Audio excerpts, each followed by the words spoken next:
All right, we're shooting.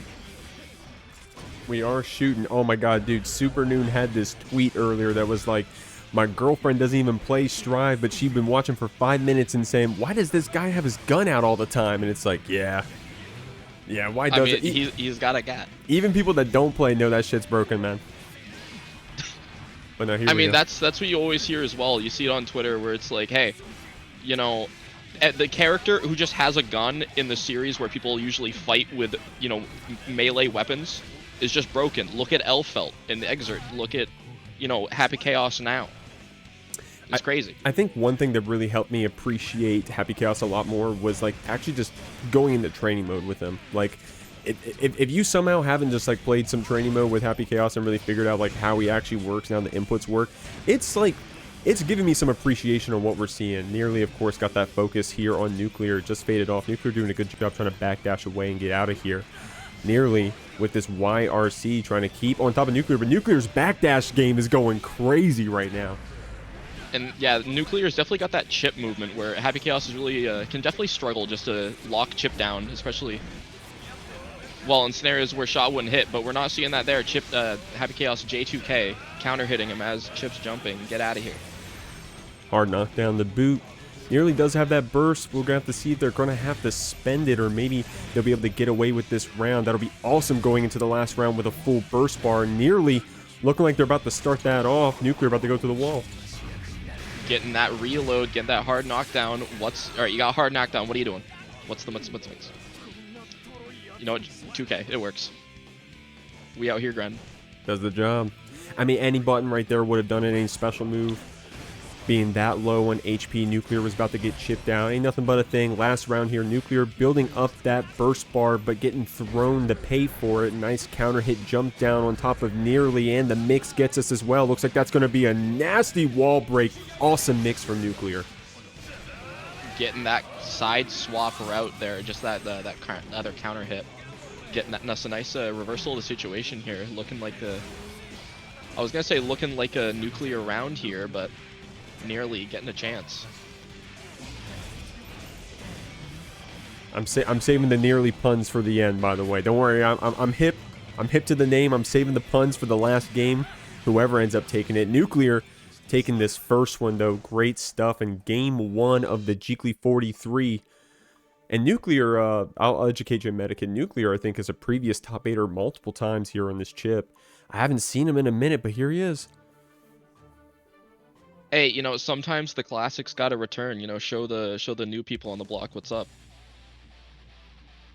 And I love that too. I mean, and you're probably already seen this too, in your TOing. You know, someone in your first tournament is probably way better now, right? And you know, and someone who maybe went 0-2 in your first tournament is now getting 9th place in your recent tournaments, if not topping, right? So that kind of story is also really fun to watch. But Nuclear, always up here in these top 8s. We'll have to see what NearLi does about it. Well, NearLi's, you know, definitely needing to get some of these hits, and no ammo at the moment. So going to be looking kind of rough to be able to lock Chip down even more. But, you know, we're getting that hard knockdown, but we have a 100-meter coming on deck, so we can just kind of say, fuck it, we ball there. I like that. Taking the opportunity with the YRC to get one in the chamber, and that's all you need. You've been playing Black Ops, but Nuclear got you with that wall break and 100 tension to boot. NearLi is going to have some trouble here with the hero burst. And there's that ever hard-working 2K. To be fair, NearLi did get a nasty 2K earlier, right? that one round when Nuclear was on a pixel and the 2K did it. So 2K for 2K, I think that's a fair trade. It's that blue-collar move, hardest working. Nice little Alpha Blade in here, looking to get some of that chip mix, that chip pressure. I'm needing to see some chip shenanigans, Nuclear. What do we got? There we go. Oh, okay, yeah, I would have jumped there. Route. I would have been ready for that floor 10 double command grab, but Nuclear is better than that. Instead gets that Alpha Blade. Finishes off the round even in the corner. Nuclear with a nice 2-0 lead here against NearLi. But I mean, I don't know. I mean, maybe the round count wasn't close, but the HP, man, I don't know. NearLi's almost got it. I think we got to get some games on the board to prove it, though. Yeah, 100%. NearLi's just got to make a couple adjustments here, and I feel like they'll be able to really put Nuclear, back against the wall there. It definitely has the potential to do it. We got Tenack in the chat. What's going on, Tenack? Tenack's seated pretty high, I think, tonight. We'll maybe see some Ramlethal gaming up there in the top 8. Until then, we still got NearLi and Nuclear here. NearLi with the focus applied, that curse applied, getting some soft knockdowns here in the corner. 5D is going to be the mix and the counter as well. Nuclear wants to burst that one for sure. But these backdashes coming out, backdashing right into the corner. That YRC letting us get some time for our concentration to get back. So now we're just going back, throwing our curse, getting some of these shots off. But, Nuclear able to just get in regardless, says, hey, I don't care. And I feel like that's definitely an advantage Chipp has in this matchup, is just the sheer speed of the movement, not letting the normal shot catch up, especially, in the situations where you just need to get in. Great pickup right here from NearLi. Talking about getting in, NearLi's getting Nuclear on the other side of the wall, trying to DP out, but the 5K takes it with the pixel. NearLi with the round lead right here. Nuclear does have that burst first, though. Yeah, and we've seen this situation before where NearLi can just take the round pretty quick here, but, Nuclear's just been able to take it back, so NearLi gonna be needing to just make it happen again. It's looking like, they're making it happen. No punish on the DP, though.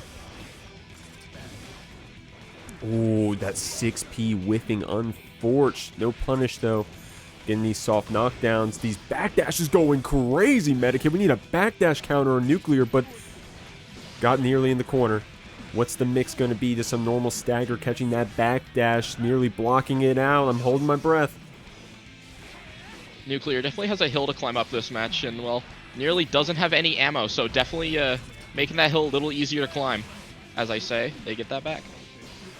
And that was smart of Nuclear. I wonder if they were watching the ammo there, DPing right as NearLi does the reload. On the other side of the wall, soft knockdown means that Nuclear's got that positive bonus, cranking. Awesome anti-air from NearLi. The burst coming out just in time to keep the last hit from killing. Only one more will do it, but Nuclear gets the pickup. Holy crap.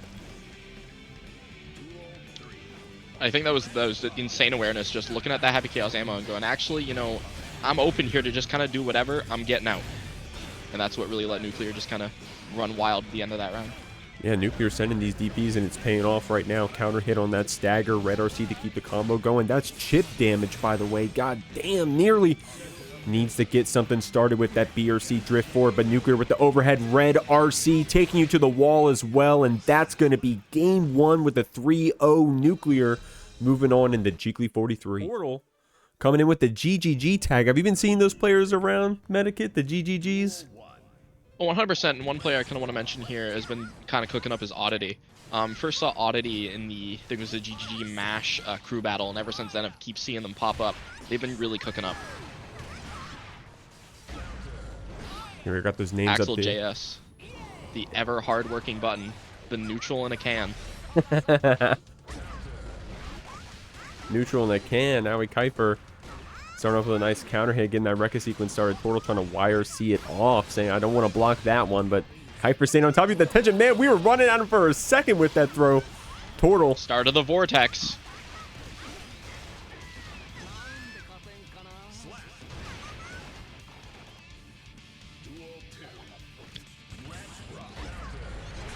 Hey, that 5P getting sniped with that 6P. We are not actually caring about deflect shield for some massive damage. Look at the red.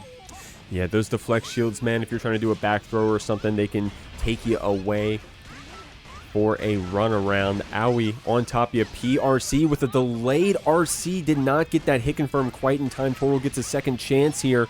Low into the OTG. Takes it. AoiKypher with the perfect in the round 2. Starts us off with this first game. Quick little 7-liter round there. Quick little perfect to end off that first game there. Kypher looking to make the way of Nuclear, getting the round 2 quick. Now, I gotta jump in here. I know Tortle and Aoi are on the screen. I gotta shout out the fact that there was a goddamn $100 contribution to this match arena. Marco Kane with the fat contribution saying, this for SQ, I'm a big fan. Okay. Okay. Thank you so much. Really contributing to the players here. Insane contribution, really. Yeah, SQ, she'll be coming in later. She plays the Valentines as well. If you like this Elphelt you're seeing from AoiKypher, you'll probably see some from SQ. Of course, she's also on that Ramlethal. But she's later on in the bracket if we end up getting there. Until then, we got Tortle right here blocking out this bomb vest. Not a great place to be in Medikit. If I get that bomb vest on me, personally, it's curtains. It's GG's. I don't know how to play around that. It definitely feels like 100% just a checkmate situation, especially when you're in that low of health and you don't really have kind of resources to immediately get out or try to force your way out. Especially because, well, if you wire and see you're in the wrong spot, it's still exploding. So, you know, it's just kind of rough to deal with if you don't really know how. Oh, nice jump in that command grab. Good stuff. Aoi trying to get this 2H to connect, but the tornadoes actually jail out a bit. Great stuff from Tortle, and the back throw takes it. That JS was way too high. Great slash right there from Tortle. Bring us to the last round. What a throw, honestly. Recognize, because I saw the startup of 2H there. Recognize that maybe Kypher likes to go for that 2H and just said, hey, you know, I can just throw there. Oh, dude, this pressure from Tortle was looking so good there for a second, but Aoi with a really smart fight back with the far slash. 2H didn't get the pick up there. Tortle YRCing back with the burst read as well. Not enough to kill. Aoi still has a chance with this YRC Medikit. I'm holding my breath. Holding breath indeed as we backdash the Rekka, and now, well, it's all Lance. It's all Tortle. Oh, okay, deflect shield paid off that time. Trying to buy this projectile distance. war, we're a tornado. Yeah, I mean, the tornado's paying off crazy here from Tortle in the run-up throw. Holy shit. Saying, Aoi, you're thinking way too hard, homie. I'm going to get this throw on you. Bring you back into reality here. It's like the second Axel player I've seen within like 3 weeks just do a run-up throw. It works. The zoner don't feel like zoning. To be fair, I mean, when would you expect that, huh? The Axel to run up and throw you. One more shout out real quick to Marky. Thank you so much, Marky, for that huge contribution to the Matcherino. Tenack making a joke saying, wouldn't it be funny if the other Ram won it? SQ coming in saying some stuff, but don't y'all know that there's 2 Goldlewises in the bracket? I don't know if we should be worried about which Ram is going to get the money. You should be thinking about the fact that there's 2 Goldlewises, but we'll see. We'll get there. Thank you again, Marky, and we're going to keep moving on these matches. Tortle, unfortunately, getting caught by this Rekka sequence. Aoi with a really smart cancel into that bomb vest. That was a nice close slash to catch that backdash there, and well, now seeing that checkmate situation and dropping the route though, but 2P ends up working out anyway for us.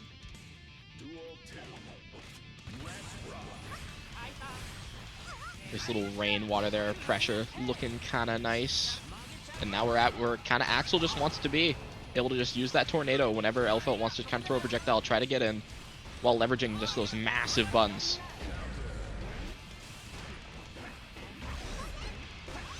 Okay, I really like this pressure sequence from Aoi, but the great defense from Tortle buys us some time, even with that risk fully cranked. Looks at the screen freeze with the BRC and mashes with 2K. Great stuff, Tortle. Man, so brave and paying off, too. 100%. You know, Tortle just not being afraid.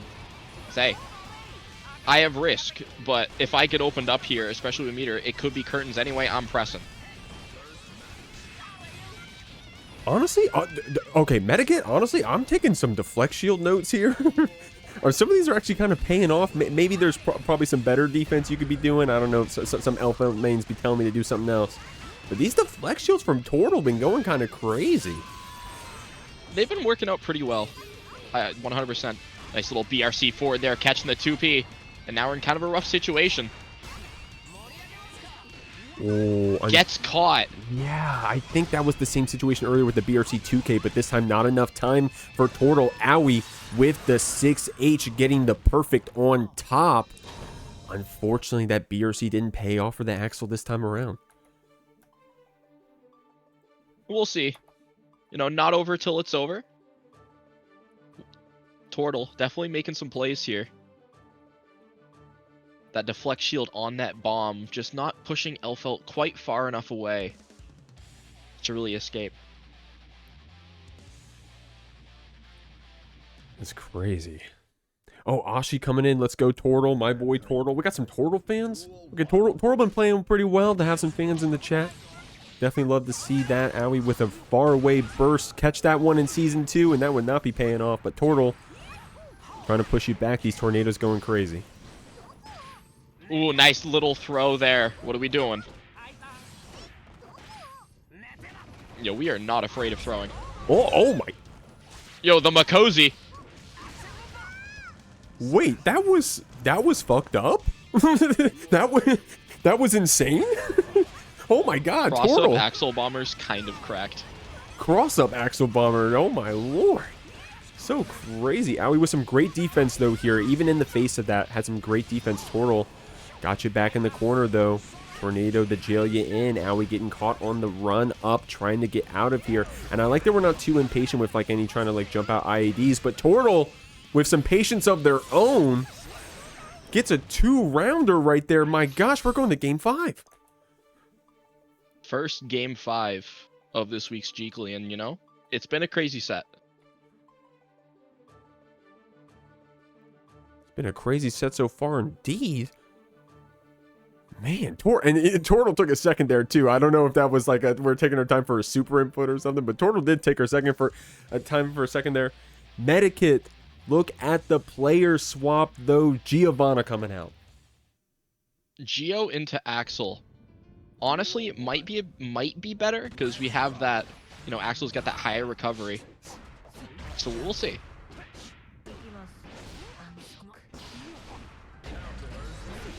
Axel with that high recovery. Geo. It's looking like it's been working out, but you know, Tortle getting that pressure back, and we'll see if it ends up, see if the swap ends up paying off here. Looking good so far for Kypher. 5D was the mix to start off this interaction. Had enough tension to cash out on the super as well. Pretty quick first round there to bring us to set point. Tortle's got to slow down this Giovanna bit if we're going to take it away. A little bit of a rinse in there, maybe hoping to catch either a backdash or just something there, but ends up getting jumped over and caught. Nice bit of damage here, nice chunk. Giovanna does do damage, y'all. And with the fake jumping into the throw. Kypher going crazy. I think that was a perfect. Just about. Kypher with a clutch swap in the Game 5 to the Giovanna. Takes it 3-2. Uncle Dante coming in on that chip. Medikit, I did not do that on purpose. I did not mean for there to be 2 chips in the first 3 games, but I'm not complaining either. Here we are, Poncho with that blue tag. This is looking good so far, man. Also, wait, can we talk about the fact that it's a Zato? 100%, and if I remember correctly, Poncho's been a big rep on the Zato grind, you know, really just cooking up. Yeah, I want to. I can't. I'll have to pull it up, and in fact, I'll do it right now. When I was seeding Poncho, I was looking at a previous tournament of theirs where they had a really great placement. Of course, as I'm saying that, Uncle Dante getting this first round with that super finish. I'll have to pull up those results later, but Poncho's got Dante over here in the corner with the Zato God combo, but the 2H didn't connect, unfortunately. Some throws to keep it going. Call that one a drop-optimal. Looking good so far. That chip health is disappearing in a flash.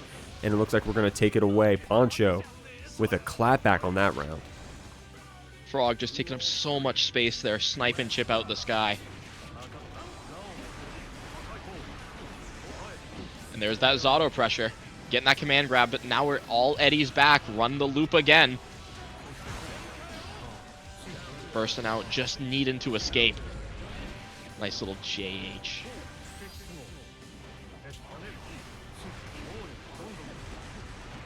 Oh, that drills, that's the low. Yeah, that was tricky too because it was the empty hop low. I love these overheads that we keep going for, man. We went for like 3 or 4 in a row. It felt like Spike's going to do it. Only one more hit. Dante going down with a really good first round, but Poncho just clapped back, man. I'm going to keep it real. Yeah, Poncho just needed that, you know, that one round just to really, that first round there, just to get the momentum, just get the pulse on how Dante wants to play here. And instantly able just to swap the momentum. Dang. Also, by the way, Poncho 13th at a recent TNS. So that ain't nothing to scoff at. That's some regional / major numbers right there. So Poncho, definitely a Zato to fear. Dante in the corner here against this Zato. Looks like it's going to have to spend our burst, but Poncho already on top of that burst bait. It's going to get this positive bonus regardless. Even with no Eddie, especially on the burst bait like that, and Chipp health, just insane amount of damage.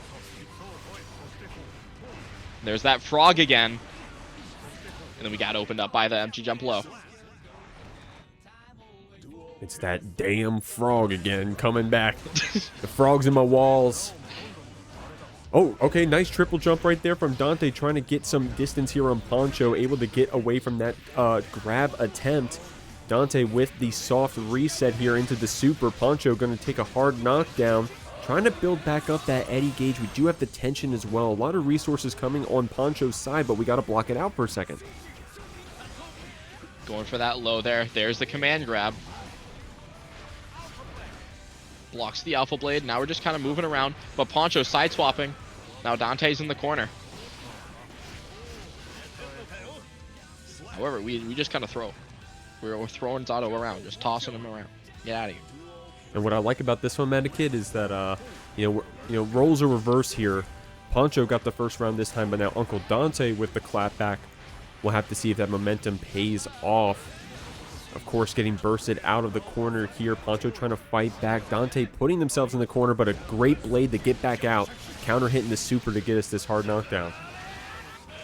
And as you saw there as well, just kind of swinging into Oppose as it was turned around, and then Oppose came out again. We just Alpha Blade out the other side. We are not dealing with Eddie.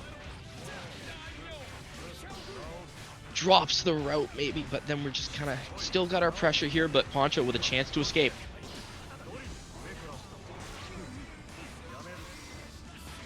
It's getting scrambly here, Medikit.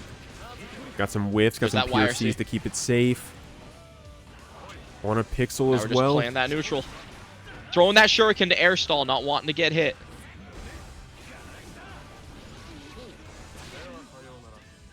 There's a nice little trade there. Dante putting a game on the board. I wonder what that trade hit was too, because it kind of looks like Poncho was aerial in the air here. I'm not entirely certain, but great opportunity right there for Dante. Even if it's the trade, of course, the way the HP was laid out, it went in their favor. Getting one on the board here with another round 3. It's a close set so far, man. Yeah, 100%. And taking a look at that replay there, it's looking like maybe it traded with a 2P, maybe a 2K there. That 5D catching, it's unblockable. There's that burst bait again. I like that fly back there, not willing to risk just getting pressed there and not being able to just recover. I like that.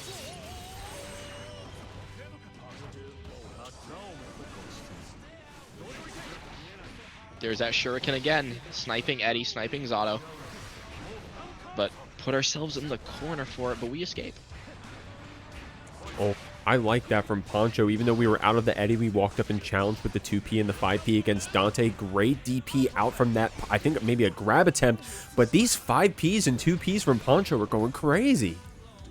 Hey, those quick little buttons just to catch your opponent sleep and be like, hey, that's not true. Gotta be careful. Rope setup, getting a nice little route here with some damage. Not wall breaking, but getting a nice chunk of damage here. Look at that. Ooh. Gold burst whiffs, but looking pretty tough for Poncho at the moment this round. They do have that 50 tension for mix or maybe a confirm. This air throw is a great way to start saying, hey man, that tight rope looks flashy and all, but I can still grab you. Super to keep the pressure going. DP right through, no punish, but we get the throw. Oh, Medikit, the YRC gets Dante out of the corner. These shurikens, it's like the 4th one we've seen this set. I'm really liking these shurikens here. One more hit for Dante. And there's that chip damage. Didn't even need the hit. Chipp dealing chip damage. Love to see it. It's the best kind of damage there is for him. Nice little JP there, catching Zato.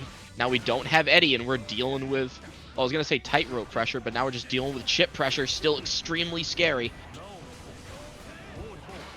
I like that from Poncho, able to stabilize and get back out of the corner. Did get checked by Dante's 2K. Eddie is gone, and we are getting carried around. It was looking good for a second for the Zatos, but Dante clapping back with this hard knockdown.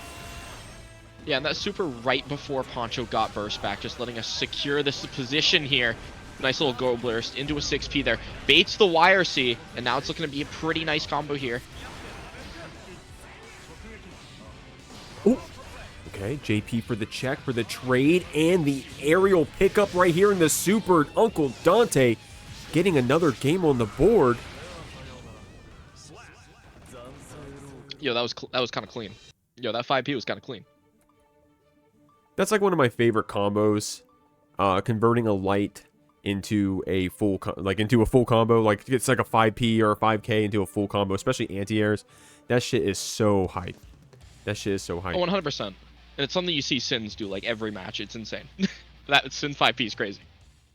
Yeah, I mean, any Tekken enjoyers out there, it's the same feeling as if like when you get a juggle hit with like with a one jab, get that juggle hit into a full combo. It doesn't deal the most damage, but man, does it look good. Just like here in Guilty Gear Strive, Dante trying to dance back away from Poncho, but this 6P counter hit's going to take you to the corner, catching on the backdash. Great tech though. I like that 6P there just to make sure, you know, Dante doesn't get any cheeky hits and will try to escape, put Poncho in the corner. But, well, now it's looking all Poncho. Just Dante not able to properly escape there. Felt like we were just always in that pressure no matter where we were. Man, what's crazy is that it's so back and forth with these players, man. It's like we've had some close games, but it kind of feels like some of these are mollywops. I mean, look at the HP right now, confirming into the super after that DP punish. Poncho just needs one more hit to do it. Chipp, it will be a factor, but it looks like, what was that, a cross-up overhead? I'm not even sure. Perfect for Poncho going to game 5. Yeah, we do a little flight. We do a little flight in a JH. It works out for us. Very nice. But yeah, 2-2. That's our second game 5, I believe. Oh, this is our second game 5. Game 5 enjoyers out here. Game 5. My favorite type of game. Game 5. Game 5 is the best game. You know what's funnier than game 4? Game 5. Oh, nice one. Nice one. Nice one, Medikit. Only the best. I'm trying to think of how I can keep it going. I'm just gonna blank away. I'm gonna blank away Uncle Dante with a nice burst. Poncho full HP here. Unfortunately, oh, okay, never mind. I don't know how to play Zato. Getting that Eddie gauge back completely. Great idea. Dante with some FD blocks trying to get here out of the corner, but the command grab starts off this pressure. Ended up having just to endure block all that Eddie pressure just to get command grab and be, hey, we're going for the loop again.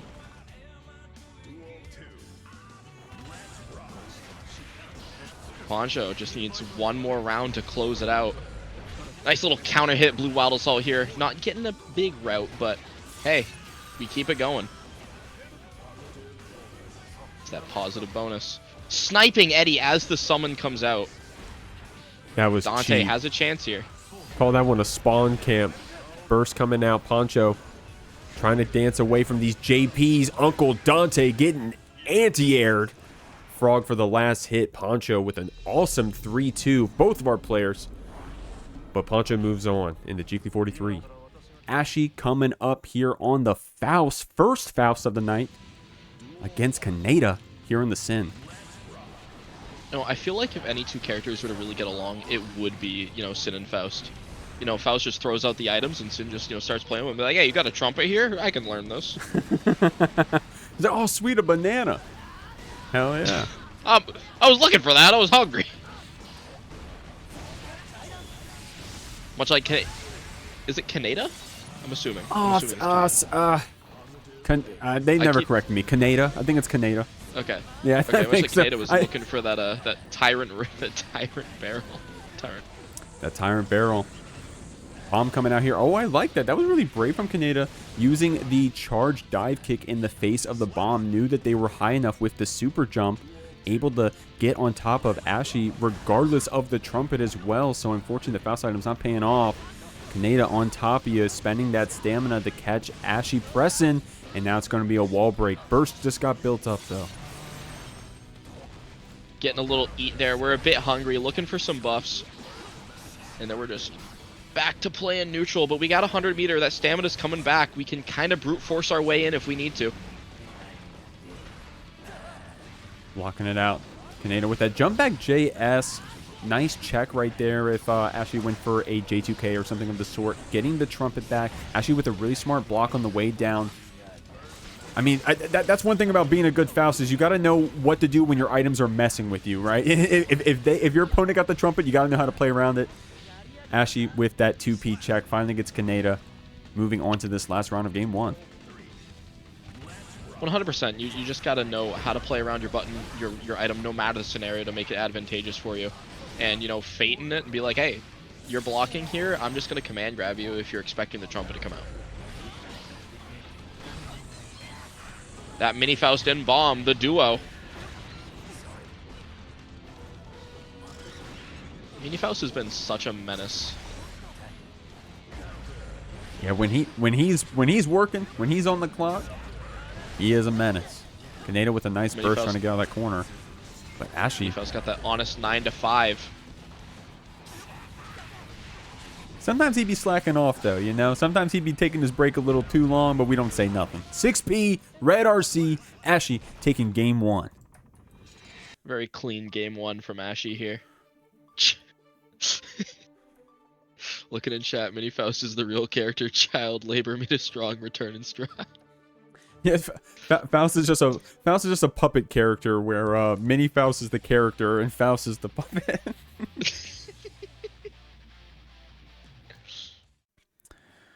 Jeek underestimating the full. Wait, hold on, what's that in response to? What's going on, by the way, Jess? Thank you for the follow earlier. And Big Will for that follow as well. Speaking of, Big Will going to be coming up later in the bracket until we get there. Ashy with a 2H counter hit, charging the thrust too long, so we didn't get the conversion. But we do got this burst from Kaneda trying to get on top of us. We're just able to beak driver our way in, and well, now it's we have a chance to play around here, getting that hard knockdown. Hard knockdown stamina. We can just kind of get some plus frames, just kind of do what we need to. Nice little throw. I don't expect that half the time. I never react to it. Man, that you really gotta get good with those delayed techs against the stamina cancels from Sin. Coming from someone who I get grabbed all the time. So definitely don't be listening to me. 2H coming out, getting that bomb on top of Kaneda. Unfortunately didn't get the bombo off that Afro pop, but we're gonna take that life lead. Ashy getting caught by this overhead, but the hammer saves us. Hammer saves us there. Ends up getting caught, though, just eating a chunk of damage. We got that RC. We can try to just force our way in. Not wanting to deal with Sin at all. Got meter, got stamina. Dog, that was nuts. Faust routes look so, like, just always look so goofy, and I love them. Yeah, you're right. They always... Man, I'm thinking of when Skullduggers at CEO Taku with that 6H missing, man. It feels so bad when it misses, but when that 6H hits, like we saw Ashy in that last combo, it looks so good. Kaneda trading this burst off of that counter hit, got Ashy here in the corner, building up that tension. 50 RC spent. That fallback JS starts us off looking good. Little throw bait there, just getting that instant air dash back for a nice chunk of damage. Just needing one more hit to take the game. But the Scarecrow PRC mix, it's infamous. Mini Faust on deck here, so we can just kind of claim neutral when we need it, but won't be coming out anyways. We got an air throw. Good stuff. So the score is saying Ashy has won, but that was the first game, right? Am I crazy? Or it's not 1-1, is it? Or is it? I won't lie to you, Medikit. I zoned out. Yo, I do the same thing. Hold on. yo, Twitch, what's the score? Should be 1-1? Okay, we're Should right. be We 1-1. got it. Okay. Never mind. I don't know why I'm freaking out. No, it's 1-1. Okay, my bad. Our chat's got... It's Guilty Gear Strive. The games just go by so fast, you think it's the first game still. Yeah, I've been vibing so hard watching this Faust, man. I didn't realize we won that first game. Kaneda Going through the wall here. Not getting a punish on that whiff 6P for Ashy, but the overhead gets us a counter hit here. Kaneda got you in the corner, building up that tension, and the overheads are going crazy. Tries to go for the cross-up command grab there, but maybe was in a bit of a block zone or just hit stun there. Ends up piercing it to keep it safe, but ends up getting caught. So now we're at a meter, at a burst, and end up taking a bunch of damage right there.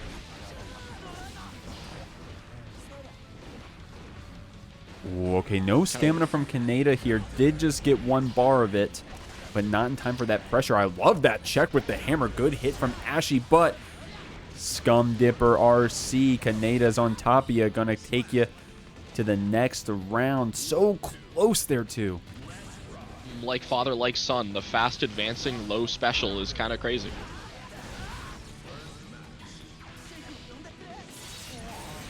Where does Sin store the food? If you like, does he just have it in like the bag? Is it like a bag of holding?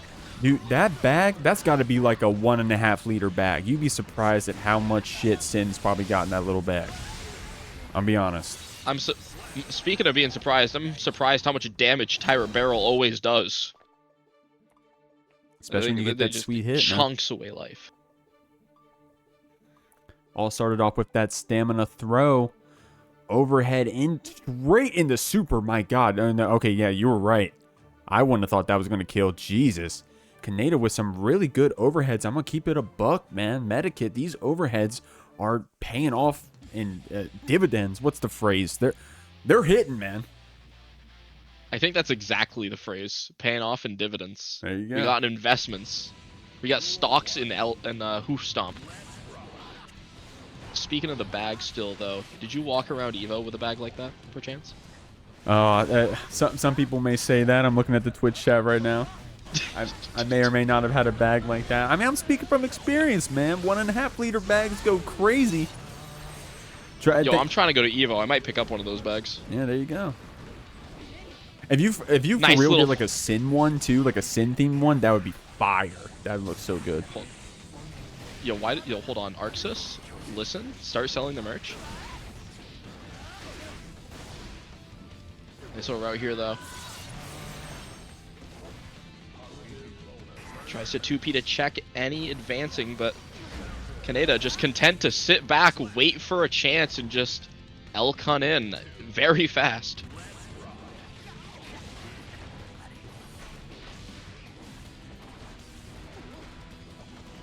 Just chilling out here a bit, playing a bit of those footsies. Eventually, someone's got to get in, though. It's looking like it's going to be Kaneda. Nice chunk of damage here, get that positive bonus, but no stamina.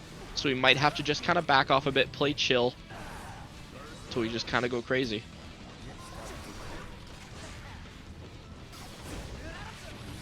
Tries that run up, hoof stomp, and we're tripping over.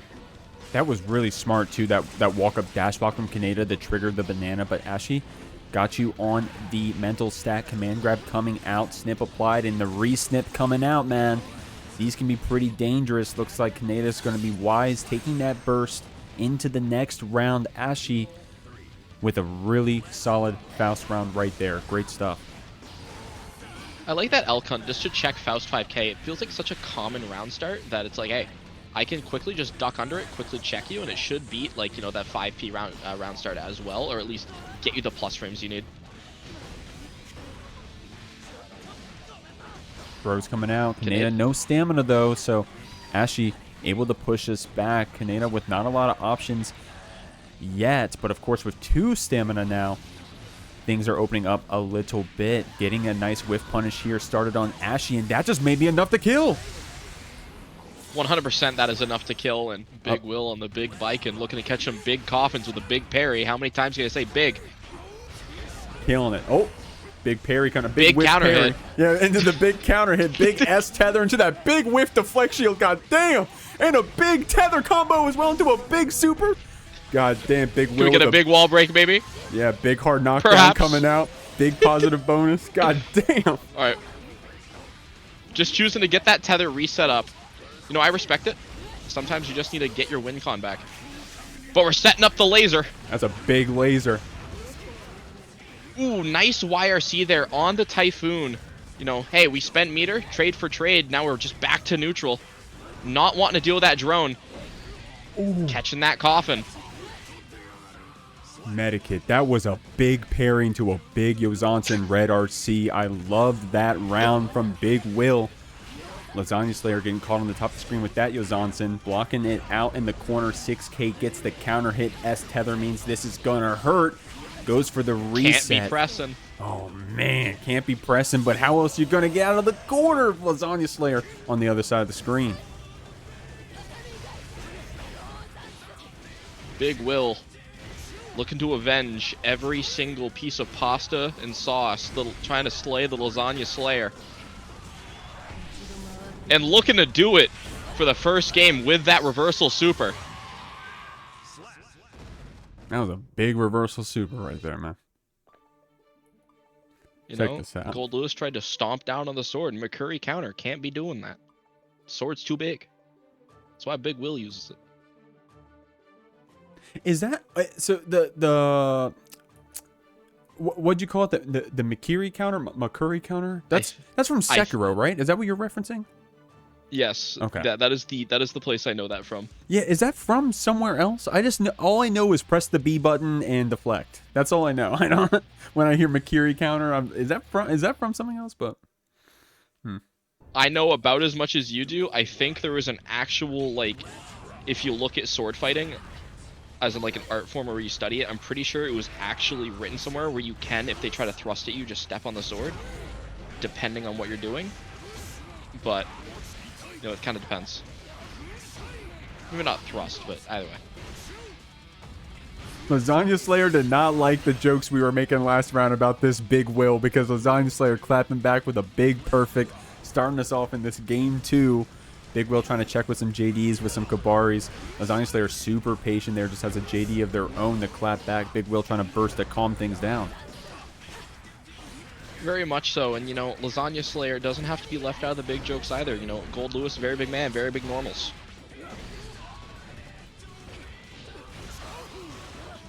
Nice little RC there.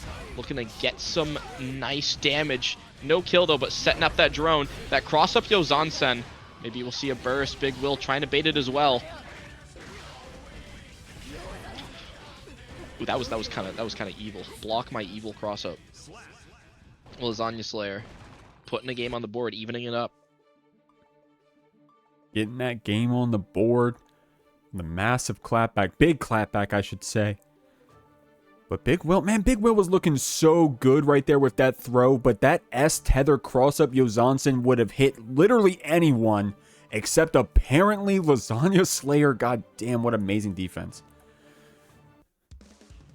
Defense, as you said, in as well. I think just the awareness to know that, well, their backdashing there, their air backdashing is just going to pull me forward. I'm guessing the cross-up. And ended up guessing correctly. Tortle with that follow. I see a Tortle great match earlier. Everyone's just in time for this match with Lasagna Slayer getting one round on the board against Big Will also having one. We're watching game 3. We're watching this drone walk down the screen. Parry whiff coming out, but Big Will does have the burst to save us. And we're just playing neutral with Baiken's massive air buttons. JD and JS doing a lot of work, but Goldlewis got a big air button of his own. Look at the damage. Now we're playing Guilty Gear. Okay. Oh, reversal super coming out here. Big Will. Gonna get checked right there. I'm gonna call in the chat. Total redeemed overlay is wrong. What's wrong, homie? I'll fix it right now for you. I think winners was on semis. I changed it to round 4. So I think it's good right now. I'm just pushing buttons. All right, never mind. God damn it. Okay, here we go. Soft knockdown coming out for Big Will with this positive bonus. Lasagna Slayer getting a drone applied and the JD pickup as well. Unfortunately, couldn't keep it going. Forced to block that behemoth in the air, but Big Will, it'll just get out. Now Lasagna's having to deal with that Baiken pressure again. It's scary.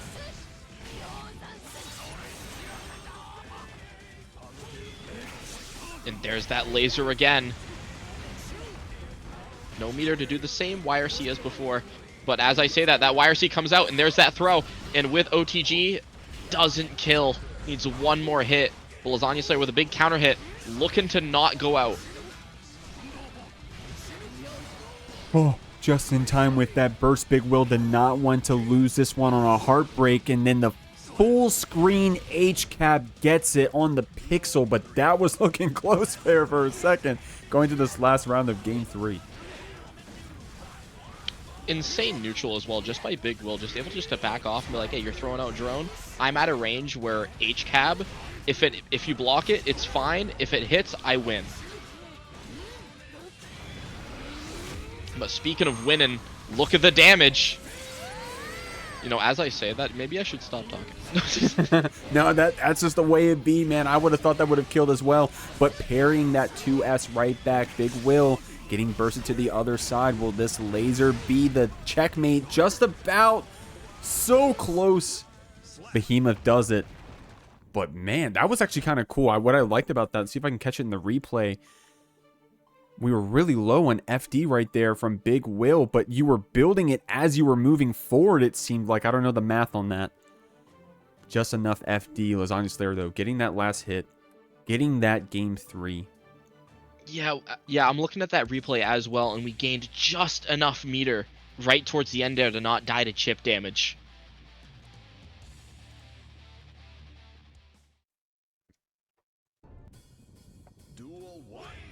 I'm not sure if you've seen the mod before, but I have the mod installed where it's just, it replaces every single like tower badge or floor badge with just a picture of Sajam. It's amazing. You know, it's I unironically was like, I think I'm gonna download that before. Trust me, I've thought about it. I love it. Oh my Yo, God. the hurricane routing. Here comes the hurricane, bitch. Lasagna Slayer getting the hard knockdown. Big Will with this 50 tension. Blocking it out, waiting for a good chance to use it. Great backdash, great defense against the Goldlewis. Tatami shields the fact that we're going for that Yozansen. Takes them to the corner, but Lasagna Slayer with the burst. Now we're back in the same situation as earlier. Choosing to air block as we didn't have to really eat any mix there. Getting that tether there. But there's that same situation. We're just reversal supering. Able to block it this time. Getting a nice punish. Get that tether there. So, what are we doing? Oh, hold on. What? That was kind of crazy. That was tricky as hell. I got hit there.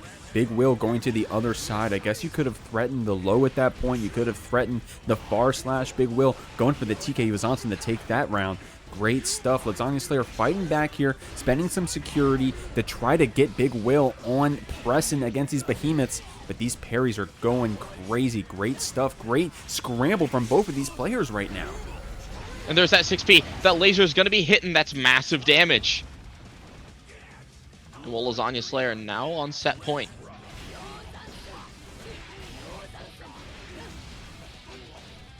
I love JP routing near the end just to wall stick. It always looks so goofy to me. Well, it's always fun watching Ramlethal do it with the little slap. Blocking the burst. Big Will with 100 tension to boot. Gets the sweet spot gun combo as well. Gonna bring us to Game 5 on a perfect. That was kind of stylish. Baiken gun combos, especially when you can loop them twice, are insane. It looks so nice. But getting into this Game 5, Big Will showing the Goldlewis menace. Just what it means to be a Slayer. A Lasagna Slayer. Yeah, Big Will coming out here with the Stofers. Ain't going to be walking out of this set with nothing. Win or lose, Lasagna Slayer going to take it from your oven. Big Will trying to stay on top with these Kabaris. Lasagna trying to burst to try to get out of that corner. But man, the Kabaris are just going crazy. And burst is no longer on deck as well, so very scary for this round. Positive bonus going to be on for Big Will. So we're maybe going to build the meter here. Didn't get the full route. Still just needs that one more hit, but Lasagna Slayer getting some damage of their own. Looking to side swap there, putting Big Will in the corner. And there's a reversal super, wondering if it's going to hit, and there it is. Set point here for this big old Baiken. Big Will representing SoCal on their back. Chat going crazy as well. And by crazy, I mean one message. Let's go, Big Will. S-Tether coming out. Hey, that's all you need. That's all you need, man. You see one good friend saying, lock in, homie, and that's all you need. You know, if Big Will has one fan, I am that fan. That's all you need. That nice damage there. I wonder if we'll see the burst. Baits it again. And Big Will taking game 5 over Lasagna Slayer will be moving forward is a new wonder to behold. Much like we said, we have that Soul Millia. 0 recovery, by the way. I love that move. Burst is out already for both players. Need to make something happen. It's the icon of the wiki, the dust. Yo, hold on. Hold on, maybe I need to pick up Soul. What was that? Mike taking Khoruh through the wall. JS to try to jail in Mike a bit here. Goes for that cross up, and it worked. And, you know, it worked with the Nastric. But Mike with that trade hit, able to take that round. 6S with a gnarly counter hit. God damn, and the air pickup too. Mike looking pretty good with these soul routings. Going on a tear, and I like it going for that Khoruh Gunflame feint into the immediate backdash, maybe to try to snipe a throw attempt. Playing the neutral. Khoruh has the chance to make something happen here, just needs to not get sniped by DP again. Septum Voice is going to take you to the wall. Man, oh my god, look at the Millia damage, by the way. I don't know if we were planning on the reset there, but we'll take it. Artemis to try to jail in Mike a little bit. I love that TK turbo fall to cross up, and then the Bad Moon as well. That was a lot of Millia mix to bring us to this round 3. Especially that TK Bad Moon, just that signature Millia mix. That DP end up getting blocked. A nice little damage here as we just keep setting up the discs. Going for that throw, Oki. What are we doing? Mikesaftig trying to escape, ends up just getting sniped repeatedly. Seeing what's gonna happen here. That 5K finding its mark. Oh, nice block right there on the fake cross up. Mike getting this nasty counter hit with the Vortex. Khoruh has to burst. Tries to do the same thing maybe with that Vortex. Khoruh, knowing what happened last time, decides to just go for that 2D to clear out the first game. So clean. Man, that 2D, by the way, damn, I wouldn't do it, but if you were saying you were getting a tattoo of 2D, yeah, I wouldn't blame you. Hey, it's a good move. Medic, if you were to get a Strive tattoo, are you a tattoo person? First off, I don't have any tattoos. I can't foresee myself getting any tattoos, but hey, who knows? Maybe I get a Strive tattoo. Depends on what the answer to the question is. Well, I mean, I was gonna say, like, you know, like, do you have any thoughts for a Strive tattoo? I guess, you know, let's segue into that question. What would you like? Would you like anything, or can you even imagine it? I can imagine one amazing tattoo. It would be the ABBA 2S hitbox. That thing does my taxes. Well, there you go. It also helps in the matchup we're seeing currently. It just snipes Millia out the sky. It's a bird. It's a plane. It's a get back on the goddamn ground. Get on the ground. Stop dancing around here. Trying to swap down that Millia. And that's what you have to do, man. You go into the Discords. Hey, how do I deal with the Millia matchup? Air throw. Air throw. Just air thrower. Anti-error. Air thrower. It's like, it's the same answers, man. It's what you got to do. Sometimes we'll see a deflect shield OS in there, maybe.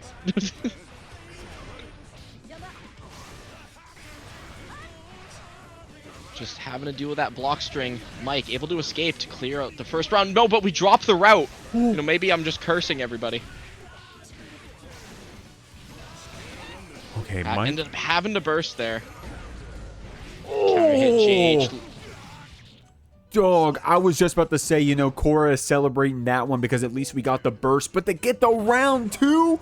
Oh man, this Millia's cooking. Insane reward for Khoruh there. Yo, there's so many options you can just do off that Khoruh Gunflame feint. Insane option.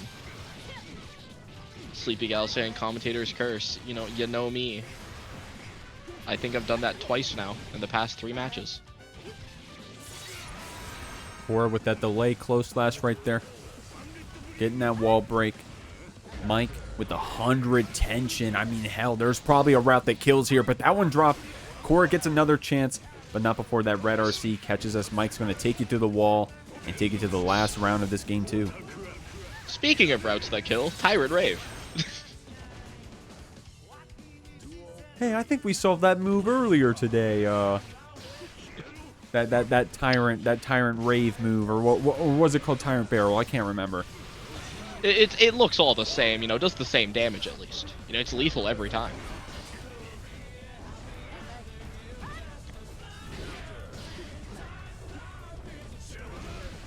That Fafnir connecting, maybe try to act on the whiff 5H, but big fire punch, still a big fire punch.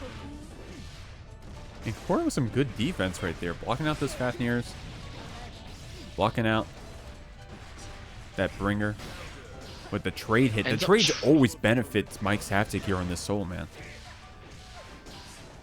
Ends up dropping the route again, but it's a little tap dust there for the kill, not wanting to let another situation like game one, I guess round one, happen.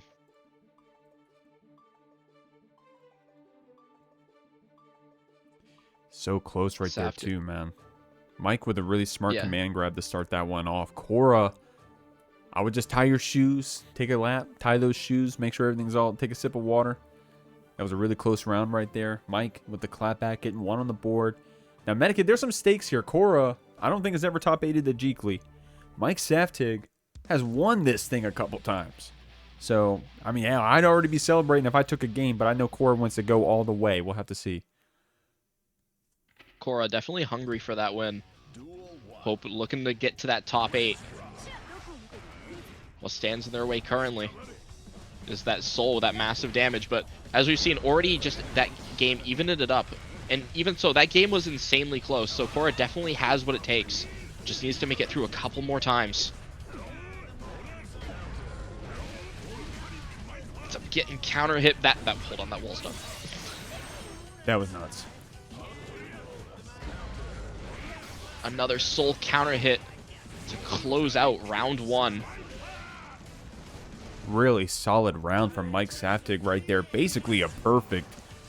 Great stuff. Khoruh clapping back though. Dancing around you with these capels, but Mike with an awesome counter hit air to air. Didn't get the second link of 2K, so we didn't get the wall break, but we got Khoruh in the corner. We're building that risk. Khoruh trying to fight back out of here, spending the wild assault, and gets the empty cross up low.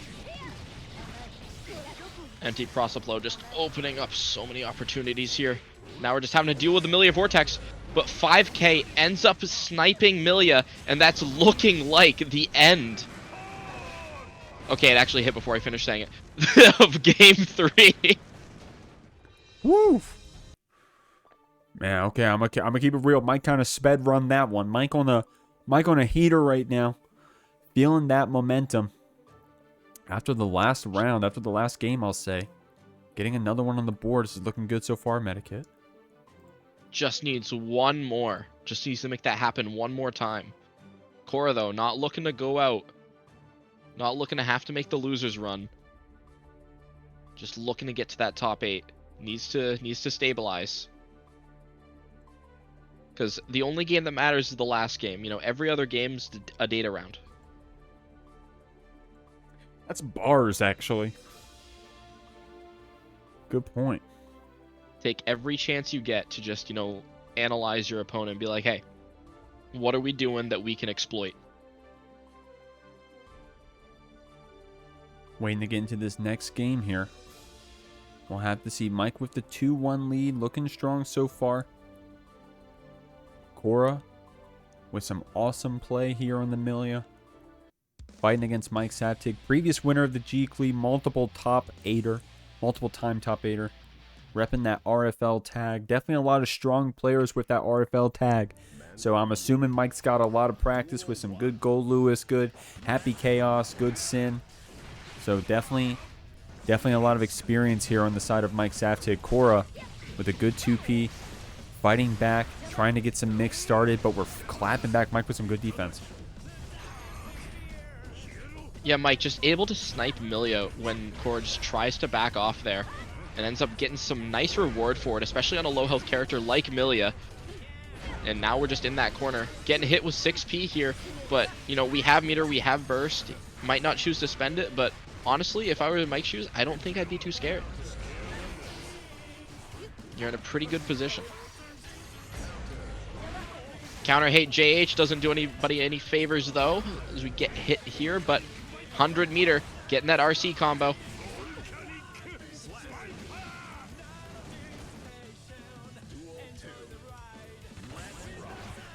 Khoruh down around like here on set point. Looking good for this soul, looking good for those RFL fans. Khoruh in the corner here. Mike getting some OTG close slashes, far slash, trying to jail us in a bit. We're taking turns in the corner. It seems like Medikit, but this DP is going to slow things down a bit. What is going to slow things down a bit is that nice little vortex there, just sliding under that 6P, getting us started with some nice damage. Khoruh able to YRC out, but that's a big fire punch, able to get that route, and that's going to be Mikesaftig taking game 4 and moving on. Khoruh needing to make that loser's run, I believe. Okay, we're going in this match. We got Poncho, we got Lucien. We'll get those names fixed for y'all in a second. So if you're watching the VOD, you don't know what I'm talking about, but I actually pinned the wrong tournament. I'm sorry, Medikit. You're good. Okay. We're out here chilling. I'm watching the J2K mix. There's that tap dust again, not getting the full route here, and needed a bit of a reload. Having to spend that wild assault. Poncho taking the time to get Eddie out, as you know, they know Lucien had to reload. Lucien having to reload. Eddie. Lucien, oh dude, I love watching Lucien on one bullet, by the way. Of course we don't have any, but when we get that one bullet, we look so good. Poncho got us in this corner though, man. Even though we're low on life, we got Lucien in the blender. Covering that throw attempt with a frog to snipe any attempt to escape. But that BRC forward, you know, getting some damage, making us choose to burst, and ends up getting a double KO. Fire. You know, That was Lucien and Poncho. dog. All right, here we dude. The Jeekly is sick, y'all. Y'all showed up to the right tournament. What's going on? Jeekly 43 Fridays at 8 p.m. EST. $50 prize pools. Of course, this one's $150. Poncho, Lucien in the last round. Who's gonna take it? I couldn't tell you because it's so even. We got a double KO. It's extremely even, but Poncho looking good as usual in that last round. But you know, now Burst is on deck. But we're sorting it out. One more interaction. Poncho just needs one more interaction to take that first game. Baits the burst. And PRC's for the confirm. And Poncho going to be taking round 1 over Lucien. Or game 1, sorry. Yo, this Poncho Zato looking kind of crazy so far in this bracket, man. We got to remember how to play against it, I guess. I'll speak for myself. I haven't played against a Zato. God damn, I can't even give you a timeline. It's been a minute for me, Medikit. 100%. You don't see Zatos around really ever. I feel like Poncho's the only, you know, Zato that's been consistently doing well that I'm aware of. I know Jonathan Tenack is another Zato player, but just recently, Poncho. Personally, for me, I have a bit more opportunities to fight Zato as a character, just due to one of my training partners grinding that character, and Asuka, you know, repping the technical low tiers. There you go. Oh, your friend sounds like a treat. Playing the technical low tier. I'm trolling. But no, that's good though. That's unironically good to get some of that practice. And I know one Zato I really like is Tasker Brian. Shout out to Tasker Brian, VTuber, Guilty Gear Strive player, Beyblader, by the way. But anyways. Lucien here blocking out this Zato. The overheads are coming out, getting the perfect. Man, I felt like I wasn't even talking that long. That was just a quick round. It seems like Lucien trading the burst off of that counter hit round start. Yeah, 100%. With how many JDs we just saw Poncho throw out, you know, Zato taking a literal bite out of Happy Chaos's life bar. That 5K sniping Eddie, though. Now we're in a situation where we just kind of have to stall out, use our flight, because, well, Happy Chaos can take advantage of the situation just like that. Oh, I like that. Lucien went to get their focus back first, going for that reset while Poncho was in the corner. But unfortunately, it didn't pay off. Poncho got out, got the wall splat of their own. Of course, they got to wait for that Eddie to come back, so that's a silver lining. Blocking that tap dust. Insanity. I can't do it. Just need one more hit, though, and Poncho taking game 2. Up 2-0. Dog. This Poncho Zato looking kind of crazy. Now, Lucien had a really good round there. Poncho with that YRC. Closing down that momentum a little bit. We'll have to see. I saw Lucien step off the stand. Oh, no character swap. We're going to stay on that happy chaos. I think the chaos is working. But Poncho just playing out of their minds is all it is. Yeah, Poncho's just been going on a tear, really running riot here, just not letting Lucien get anything started. And while even when Lucien does get started, able to just block, for example, that tap dust near the end of that game there, and also just immediately YRC, just get out and make Lucien have to deal with Eddie right again. But Lucien getting a bit of a stronger start this round, though. Get sniped by that Eddie.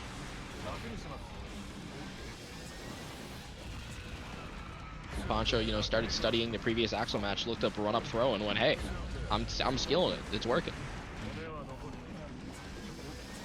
These command grabs are going crazy. Red RC to keep that one on. Oh, you know what? Actually, you know what? I think that was the drop-them all. I mean, or rather, that was the reset, I should say. Lucien on a little bit of HP here.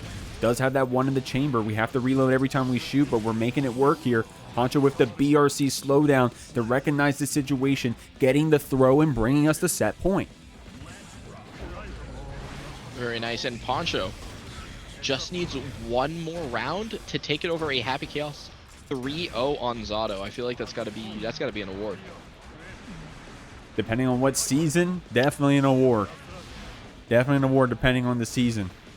Season 3, hell yeah. Command grabs coming out. Poncho's got Lucien here in the corner. No bullets in the chamber either. It's not looking good for the Happy Chaos. But if we can just get out of this corner, Poncho going to keep you there, though, as long as we can. Eddie meter got to rebuild.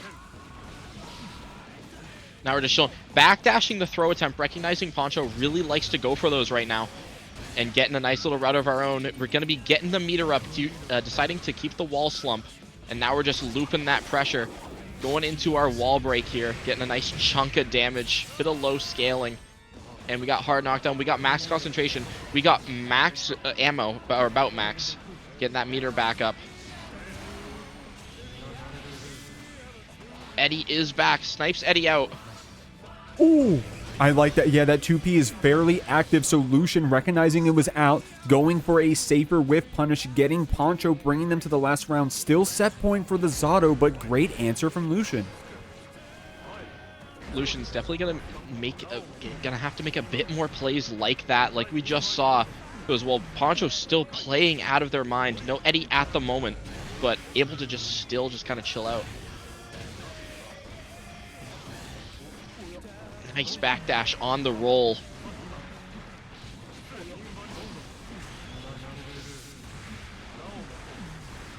FD blocks coming out like crazy. Lucien, no more tension at the cost of not getting chipped, but Poncho gets the next pickup on the overhead. No Eddie meter, but only one more hit will take it.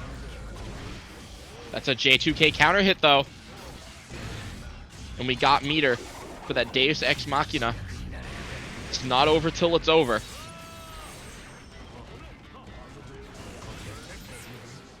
There's a YRC. Burst, choosing the burst out immediately, keeping the pressure. YRC's again. And Poncho taking it 3-0 over Lucien. Insane place. Crazy. All right, y'all. We're going to give this one another shot here. It went a little crazy there at the end. I'm not going to lie to you. Went a little crazy there. Y'all ain't seen nothing. Actually, I should have just did this from the angle that this is the match starting from scratch. Y'all, welcome to the Jeekly 43. We're here in winners round 5. RedIAmNot getting wall broken here against HeeHo, as both of our players are fighting for a top 8 qualifying spot. We'll have to see. That's what we were talking about earlier. And that's what we were talking about earlier as well, with if Millia just gets that first hit, then well, suddenly Goldlewis is just having to deal with a lot of this pressure, but that 2P finding its mark and able to get some nice damage. I think this is getting blocked out, but the PRC keeps us on top. HeeHo only needs one more hit to do it, but Red going for the burst reads it here as well. Maybe, unfortunately, giving up our turn. Got a little scrambly there with HeeHo, but the second cross-up Artemis takes it. Still got both of our bursts on deck for both players, though. Yo, that was speedy.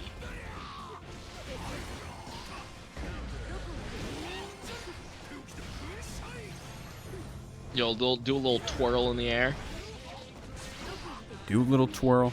Do a little dance. Loving it. Love what I'm seeing. Both of these characters love dancing in the air. Red with a lot of damage. Not enough to kill. HeeHo does have that 50 tension. We'll have to see how they spend it, whether it's going to be mixed or YRC. Looks like we're going to start off with a JH on the minigun. Red's in here in the corner. BRC to try to keep things stale, but HeeHo with that 6P counter hit. And now, you know, Red's just back having to deal with that Millia pressure. We've seen a lot of situations where Red's just able to escape, but it seems like a lot of the time HeeHo's able to just recover, choosing to spend all that Skyfish just to burn out the meter. And that trade getting around for Red. Trading to the back throw. Red looking nice good right here. Throw.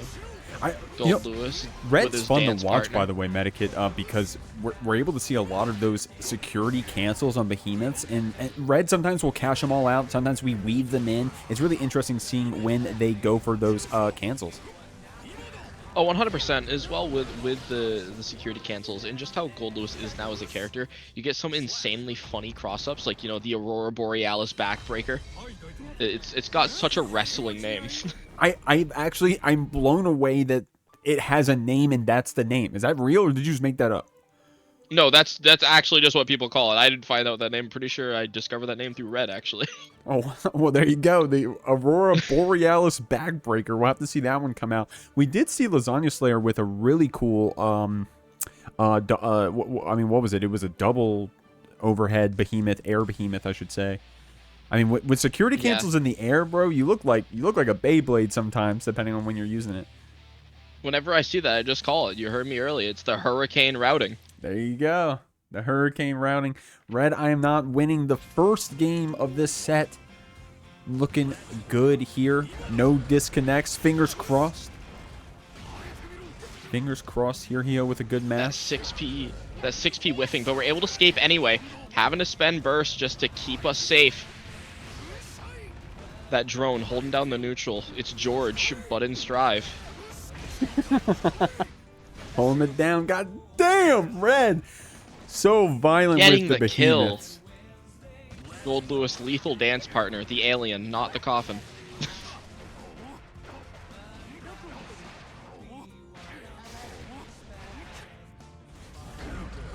Nice 6P there.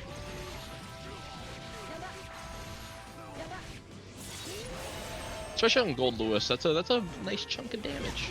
Goldlewis definitely got the higher life total. But that close slash catching the PRC anyway. Now we're eating full route. Just death by 1,000 cuts, chipping away at the Goldlewis, and this counter hit isn't helping Red out any. HeeHo taking round 2. I like this back and forth we're seeing.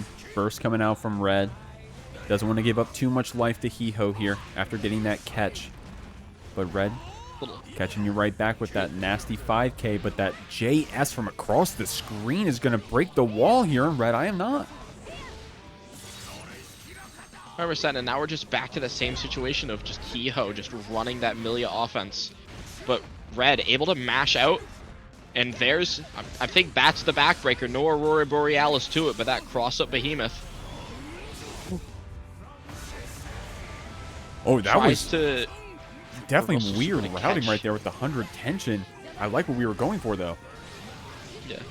Yeah, I think what we were trying to do there was we were spending that tension, that meter, to do that that reversal super get the invul in case HeeHo tried to approach us, tried to, you know, contest that area, but it was still safe because if HeeHo pressed wrong, suddenly that laser still coming out and takes all our life. I saw a tweet the other day, Medikit. I'm sorry, I don't remember who made it, but it was something along the lines of, I don't care if this is a self-report. What do I do against this move? And it was Goldlewis laser, and it had like 4,000 likes.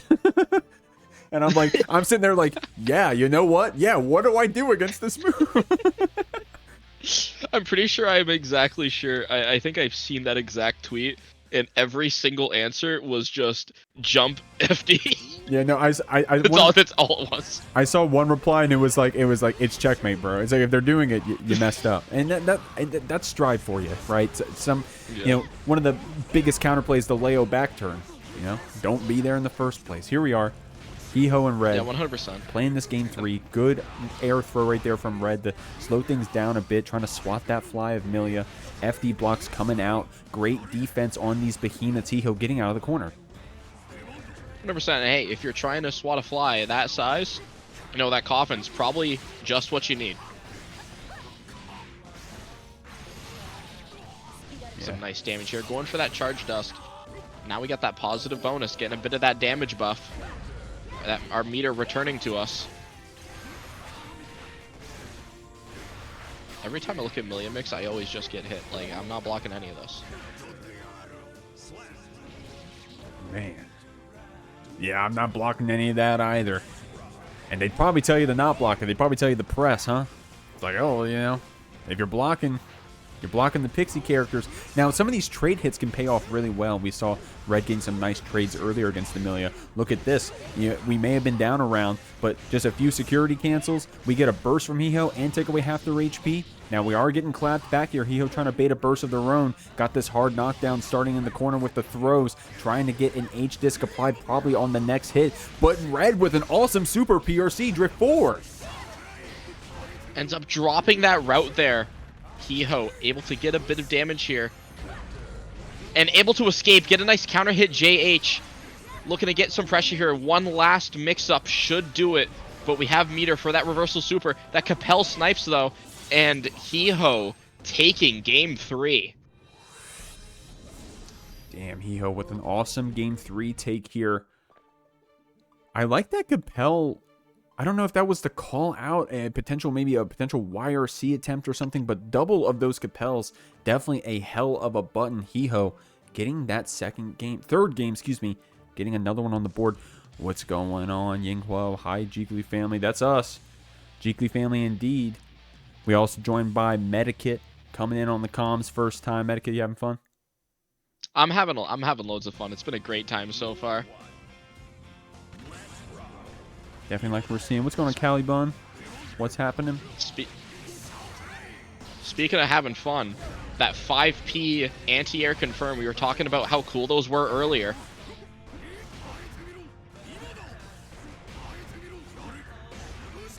Yo, big buttons. One thing I really love just about Goldlewis as a character and how he was designed for Strive is every single one of his hits just has insane impact.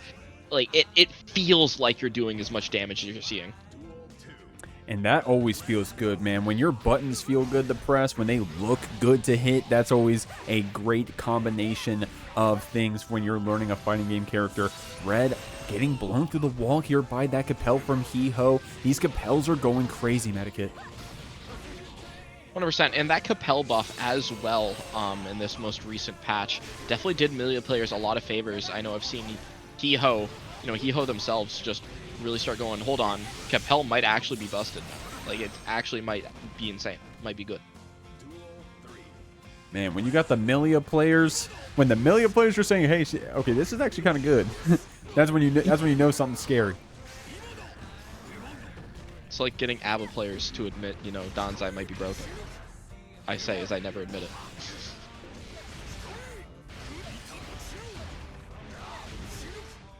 Damn. RedIAmNot though, tying it up. Yeah, I honestly just sat quiet there. I didn't have anything to say. I'm just sitting here watching the training mode combo, all starting off of a punish of a YOLO hair car from HeeHo. I need to see that replay again. HeeHo, did you have RC? I've seen. Nah. That's something I've seen. At least a couple Millias do. I think specifically the last one I see. It also could have been a drop, as we see Nepo say in chat.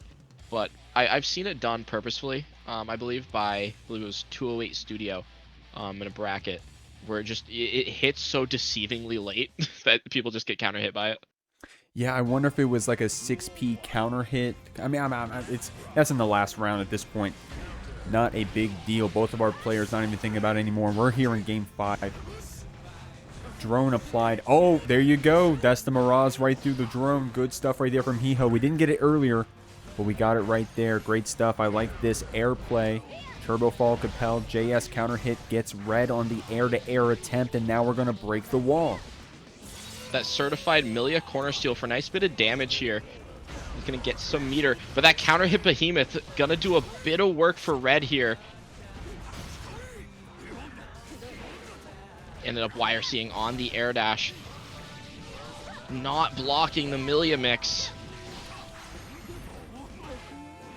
Nice throw there. Choosing not to RC it to get a kill. Just get another throw. You know, I got one more in me.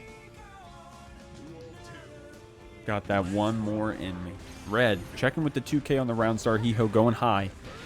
2D from across the screen gets the knockdown. Hair needle to try to keep red in the corner. We're taking some HP down. Not enough to go below half-life, but we did have to spend that burst. HeeHo getting clapped back with these behemoths. Red finally starting something. Overhead gets the soft knockdown reset. Red RC. They try to break the wall against HeeHo. Burst staying on lock. We're taking it to the last round. Last game, last round situation. HeeHo's definitely been cooking up, but it's a scary situation to be, you know, last game, last round against Red, because especially on Millia, one mistake and suddenly it's over. Suddenly the set's done. But as we've seen, HeeHo just able to just play that neutral insanely well and able just to lock red down. Nice counter hit there. Wonder if we were churning. Hard knockdown for this Millia here. The mix may be crazy. Red does have resources to fight back, though. Just blocks that standard JS. Doesn't get the FD on that Capel string, but does block the overhead. Or rather, YRC's out. HeeHo getting a nice Iron Savior Red RC combo here. Won't be enough to kill, but enough for a hard knockdown. Hard knockdown we are getting indeed, and it's a guess for your life situation for Red. And that's a 2S. Nice little run up 2S to close out the set, taking it against RedIAmNot to move forward. Was, I believe, into, I want to say, our top 8. That was a top 8 qualifier, I believe. Top 8 qualifier moving on to the winner's side. And such a close one, too, man. Strive Earth hit us like a truck. I'm going to keep it a buck with y'all. Against Yinghua's dad, Dany Maza coming in on that Kai. Love to see it. And we'll see if Poncho's able to conquer the actual just raid boss that is Dany. Yeah, that's one thing about Dany is you'll look at just like any online bracket and Dany's somewhere. Dany out there, man. Dany, of course, getting his visa recently, too. I need to educate myself on the implications of that. But from what I understand, we'll probably be seeing Dany a lot more on these stateside regionals and majors. Would definitely love to see that. Love seeing this Kai on the online scene. But Poncho trying to hold it down with this grab, taking this first round. Poncho as well, just making Zato look kind of crazy right now. Because, you know, Zato might be on the weaker side of character strength, but it's still Strive. You know, you let characters get away with their shenanigans, or you can enforce them in a way that you know, it's insanely good. Any character can be insane.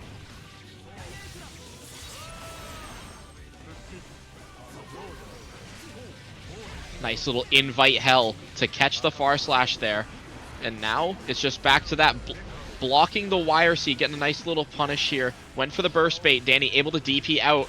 And now we're just playing that Kai strike throw, but we're mashing. Ooh, we're mashing, but we're getting thrown back down with these air throws. Poncho with a really confident first game here against Maza. And that's something we've seen in the games we've seen, the 3 games now we've seen Poncho play, is just insane with the air throws. Just definitely knows when and just throwing them out. The throw dispenser.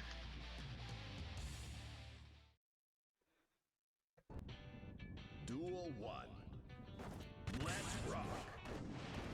Nice little fly up there to dodge a button. Deciding to keep the corner pressure there. I know there's a route you can go for there that gets a nice little wall break, but keeping that corner pressure ends up working out pretty well, as now Dany's low on life in the first round already, only 12 seconds into the round, and I was gonna say looking like a kill, but DP finds its mark. Ooh. Oh my Ooh. god. Yo, are you blocking that, Jeek? I'm not.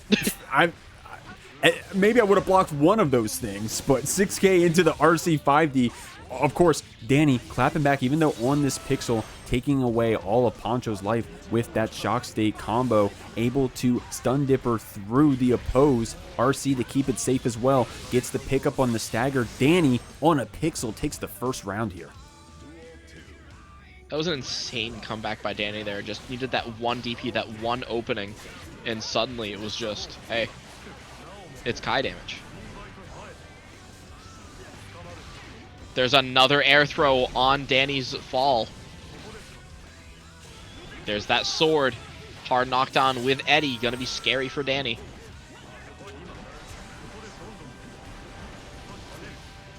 Tap Dust finding its mark. Tries to go for a burst bait. Ends up not being able to kill. It's that magic pixel again. And that trade ends up securing it for Poncho. Needs one more round to get up a 2-0 lead. Be sitting pretty. Wants to spend that burst up to the counter hit 2D. I don't blame you. Trying to keep that momentum going. Sometimes one counter hit in the beginning, just bursting it away, saying, hey, I'm just pretending that didn't happen. I'm going to keep running my game. And look, it pays off here. Get that PRC drift forward. Dany bursting himself. Getting this hit on the Poncho. Poncho needs to rebuild that Eddie meter and get out of this combo if we're going to do anything. No hard knockdown here, so we're back to neutral, so definitely Poncho has a chance to do something here. Able to get Dany back on defense. Dany just needs to escape. But the YRC ends up getting blocked, and we have Eddie, so it's looking like a pretty big route here. Ends up dropping, though, and we're out of Eddie. Dany has a chance. That counter hit 2S is a good start. And that's a Fudra Arc RCJS. Nice little overhead to close it out. 1-1. Getting one on the board here, but it was close there, Medikit. Both the rounds that Dany won were pixel rounds. So it was close there, man. Just being honest. We got Sleepy Gal in the chat. Poncho is daddy. Okay. All right. Neapolitan, never mind. Dany is God. Sorry I ever doubted them. Yeah. We'll have to see. We'll have to see. Dany, multiple-time winner of the Jeekly. Medikit said it earlier. Multiple-time winner of online in general. You're going to see this man around. Poncho. Y'all gotta get educated like me on this Zato, man. Poncho tearing it up right here. We're moving on to game 3. Oppose eating the DP. Ended up having to burst to avoid getting smacked with some damage. So now Zato doesn't have Eddie, but a nice counter hit 5H fixes that right up for us, giving us some time. And now we're just having to block the Vortex. Having to just block the onslaught. Ends up getting command grab. Now we're running the loop again.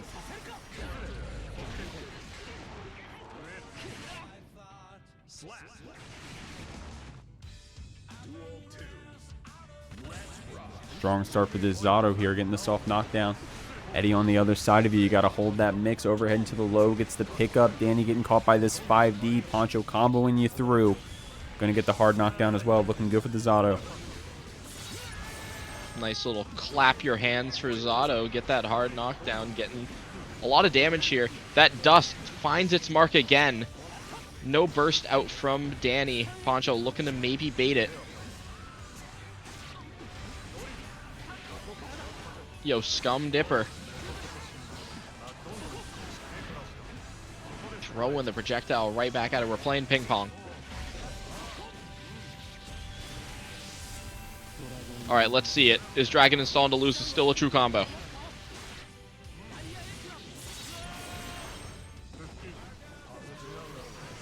Oh, that active 5K. I like the call from Dany, but Poncho with the drift forward ends up taking it. Keeps the meme alive. Install into lose. Poncho looking strong. Get another game on the board. Hey, it's been the way since season 1. We're not breaking tradition.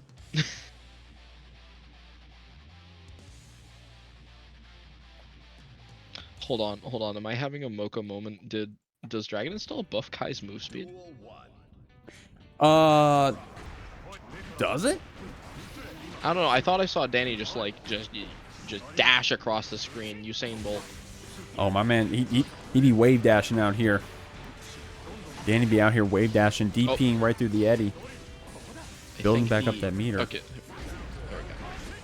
My stream's just delayed. I was like, hold on, is the insert replay still playing?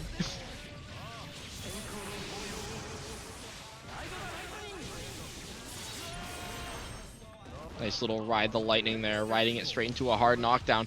Tries to BRC back Dust. Ends up not getting what we were looking for.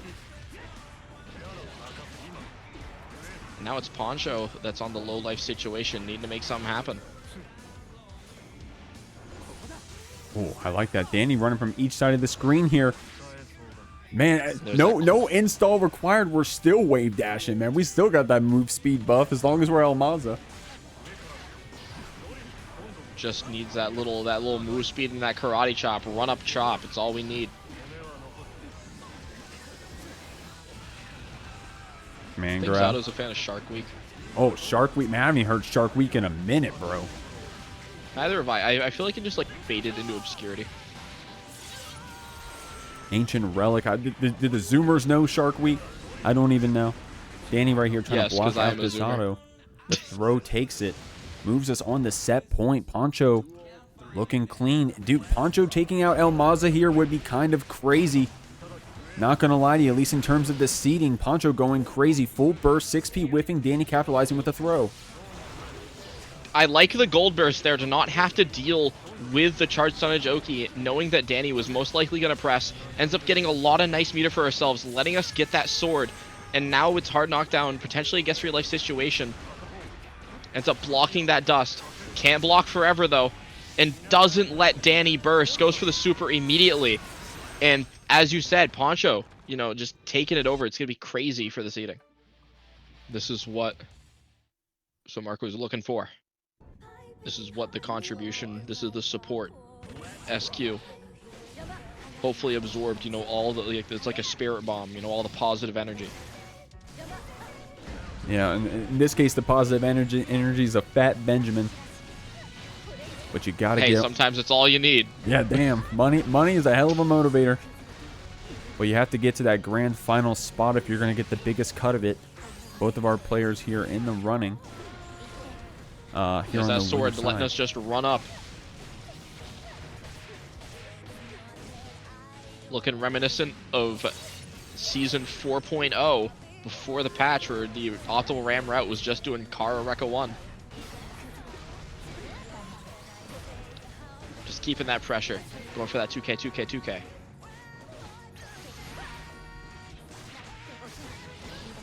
HeeHo not letting SQ run away with it.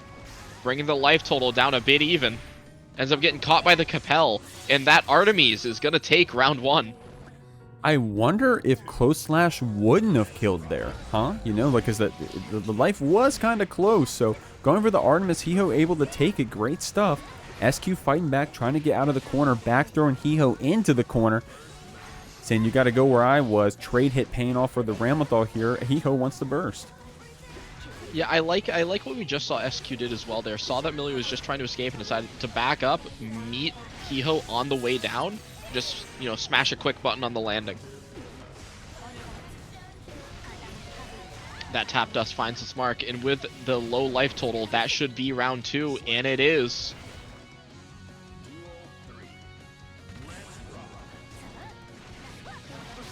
/5H, I like that S disc as well. HeeHo with some cool routing. Definitely been seeing a lot of different routing in all of HeeHo's matchups today. So liking what I'm seeing on this Millia, but SQ got you in the corner with these rocks and the H swords. 2K picks up, and now we're getting a wall break.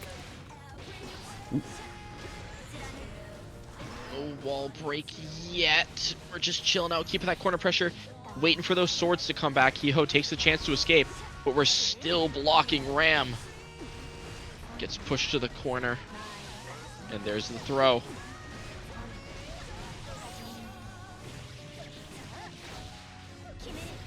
not going for the burst. No real good point to do so. All bait points.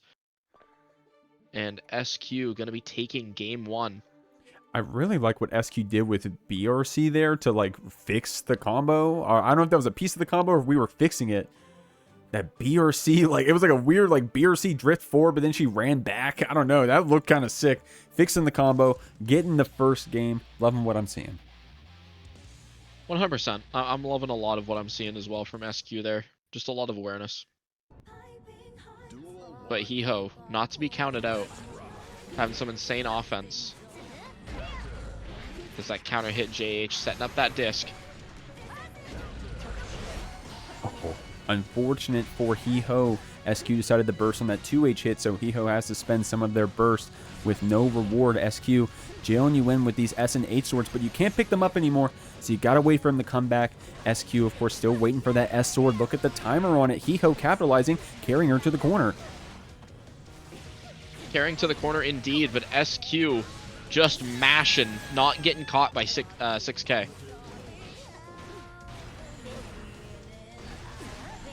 Tries to go for a shimmy there, maybe just wanted to threaten a bit of a throw. Are seeing there just to jail Millia in, knows that HeeHo likes to just instantly kind of air dash out to escape. Nice counter hit JH. No wall splat. Blocks the reversal super for the kill.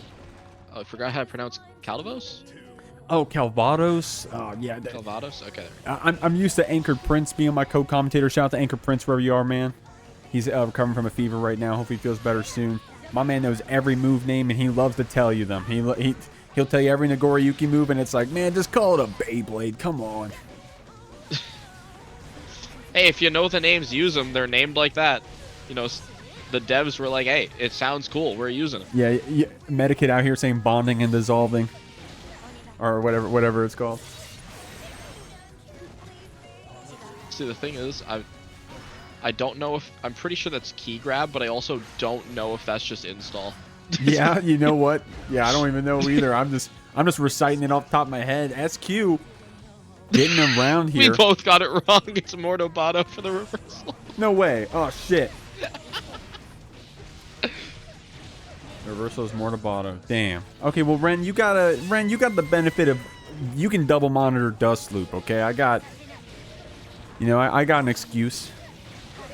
I got an excuse. I got the... Yeah, Medikit's on the one monitor, right? We got I'm on the one monitor, and I have chat pulled up on my phone, propped up against my desk. Okay, so we weren't totally wrong. Calvados is the laser. I wonder how many times I've called it... I wonder how many times I've mixed it up. As well. Same as well. Speaking of mixing up, though, HeeHo with a pixel of life. Just mixing up SQ a few times. Are seeing on the tap dust. Needing to get just a couple more interactions. Looking scary, though. And there's that 6P. SQ taming HeeHo with that 6P. Saying, hey, sit down real quick. How to tame your Millia. How to tame your Millia. Okay, that's bars. How to tame your Millia. That's going to be me going into the Discord like I was saying earlier. How do I beat this shit? how do I tame this Millia? Great stuff. SQ, longtime veteran of the game, man. SQ been playing this shit for a minute. Winning many 100%. Jeeklies before as well, so no stranger to this bracket. We'll have to see what she can do here in this game 3. 100% as well. And as we were talking about before, you know, you're asking how to beat Millia. You know, I have a bit of a secret, and it relates to the tattoo question. You know, you just get ABBA 2S. That's all you need. HeeHo backing up here, just wanting some breathing room. Catches SQ with the 6P. But the instant burst out, moment we get it, hey, you use it or lose it. Oh, I really like that that quick light hit from HeeHo and then into the 6P. Our anti-airs are on deck right now, and it's paying off. We're going to take SQ out of this round. Great start here for the Millia. HeeHo not wanting to go out just yet. Wants to stay winner side.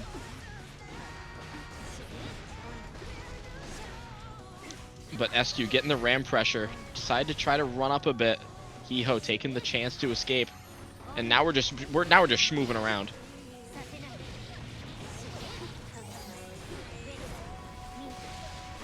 Catches with the cross-up flip. HeeHo deciding to spend burst here. Not wanting to get put in the corner like that just yet. Throwing out that H-Disc, trying to take up some space. Catches the backdash.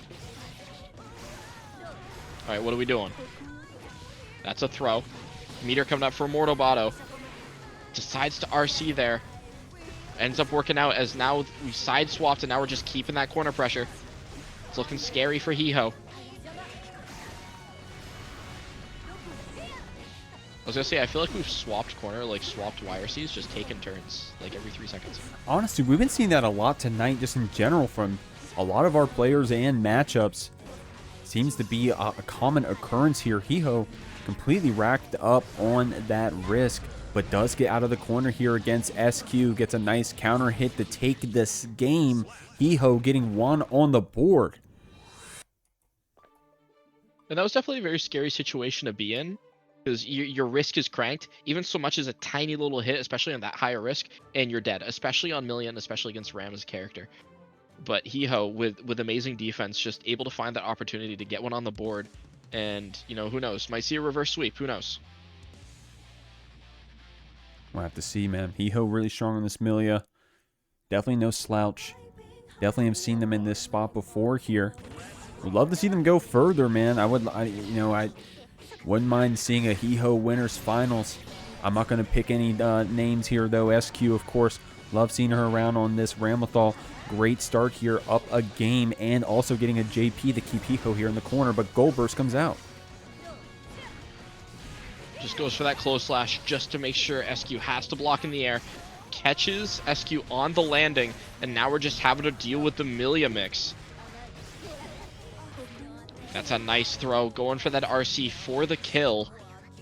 And now HeeHo just needs one more round to even things up.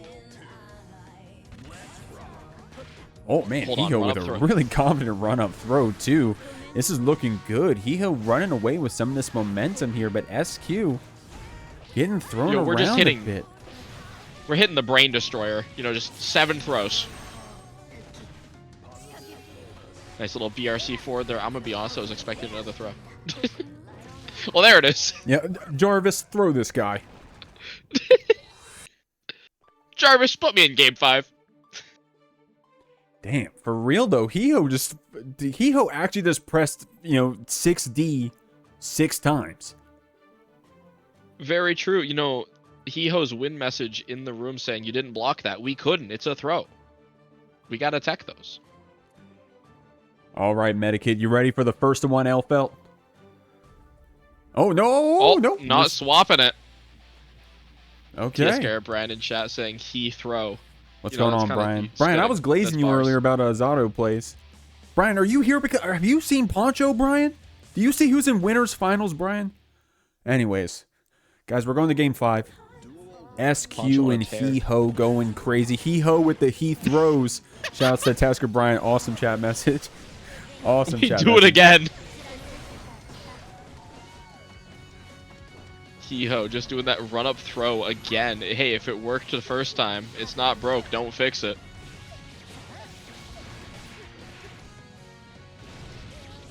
Oh, that was cool. Medikid, that was cool. Instead of going for the Rekka 3, we actually waited for it to end and then went for the 5H to get more damage. That was actually kind of like that was some sweaty routing. As well, you wait a bit more, who knows, you might have gotten a bit more meter. It's just a lot of positives overall. Getting a nice little damage here. Ended up getting the run under as Ram was in the air to put SQ in corner. Get that nice wall break. Getting some of that positive bonus.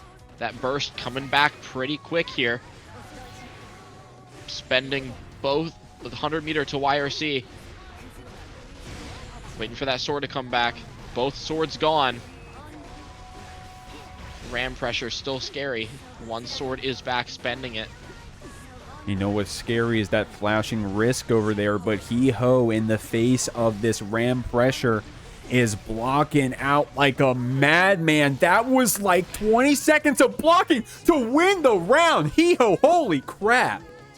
HeeHo now on set point, holding all of that pressure. SQ even going for the feint on the dust, quickly PRCing it. Just go for the low, and HeeHo not budging. HeeHo just needs one more, but there's that throw in between the explosion. And that's a tricky setup too. SQ capitalizing on the existence of it by making 5D the mix. HeeHo's going through the wall, taking a lot of damage.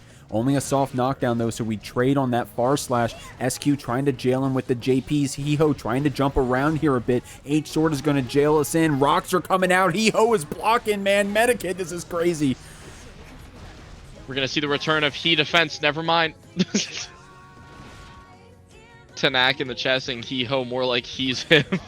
That's bars. Now that's fucking bars. Is that Tenack, you come up with that one, homie? You got to copyright that one. HeeHo bursting out of the corner, trying to get on top of SQ. Though, unfortunately, dead zone whiffing on that 6P. HeeHo on top of you right now. HeeHo choosing the burst there just to be able to keep some pressure going because this is a last game, last round situation. Don't want to get put in a bad situation too early.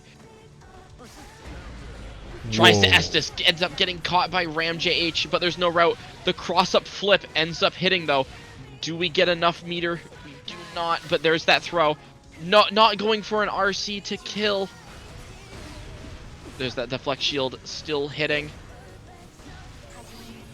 And there's that backdash BRC overhead. SQ. Clinching the last round out. Cinching, that's the word. Clinching? Cinching? Clutching? There's a lot of them. A lot of words. She clinched it out in a cinch. I don't know. You got Tenack versus Lucien. I had to double check because the name changed. Never mind, it didn't. I thought I just saw something else. Yeah, sometimes those names will be like weird, like depending on like when the R code updates, the names can appear differently. Or maybe I'm just making that up. I don't know. Lucien getting a hard knockdown here against Tenack, starting us off in this loser side of top 8, y'all. We made our way down the loser side. Winner side all finished up. If you're watching the VOD, skipping around, you definitely missed some good games. You got to go back and check them out.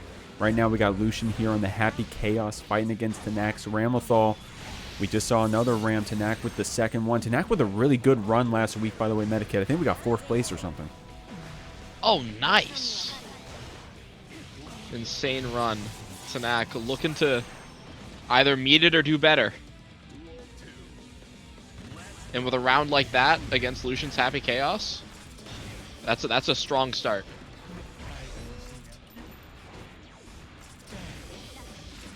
But Happy Chaos, just that pressure going, RCing, try to bait burst. Tenack delaying it. So now we're just having to deal with that. Hold on, ram buttons. The tip of far slash ends up catching.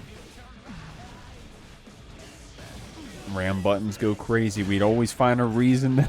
I'm sure we always find a reason to say something about them.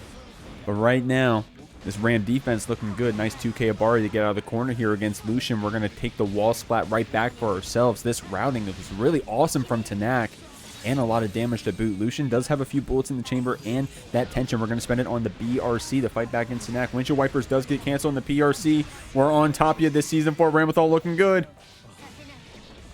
Tries to go for that throw there, ends up whiffing, but got a nice route for it anyway. And so now it's still just that ram pressure, one sword back, so we can just still make Lucien block, and that tap dust is going to secure us game 1. Good stuff, Tenack. Loving what I'm seeing right here. Lucien so low in the corner there. Tenack only needed that one last hit. Had the 50 tension to back it up. 5D could have been the mix if it wasn't blocked. Instead, we just take that round. Liking what we're seeing. Lucien looking good on this Happy Chaos. Lucien, of course, an insane Happy Chaos player. Does play a little bit of that Sin also. Tenack, I don't know if Tenack's got alts. Anyone know if Tenack's got alts? And Marky! Marky, did you see that game? Marky, did you... I tried to give you a shout. Did you see that SQ game? Shouts to Marky, by the way, y'all. You see that fat contribution on the match arena right there, bottom left side of the screen? Damn, hell yeah. That was all Mark right there. Damn, we got to rename this Jeekly, man. It's the Marky Jeekly, It's the man. Markley. The Markley. There you go. Hey! The Markley. What's going on? Welcome to the Markley. Speaking of marks, that reticle putting a mark on Tenack's back, doing a bunch of damage. There you go.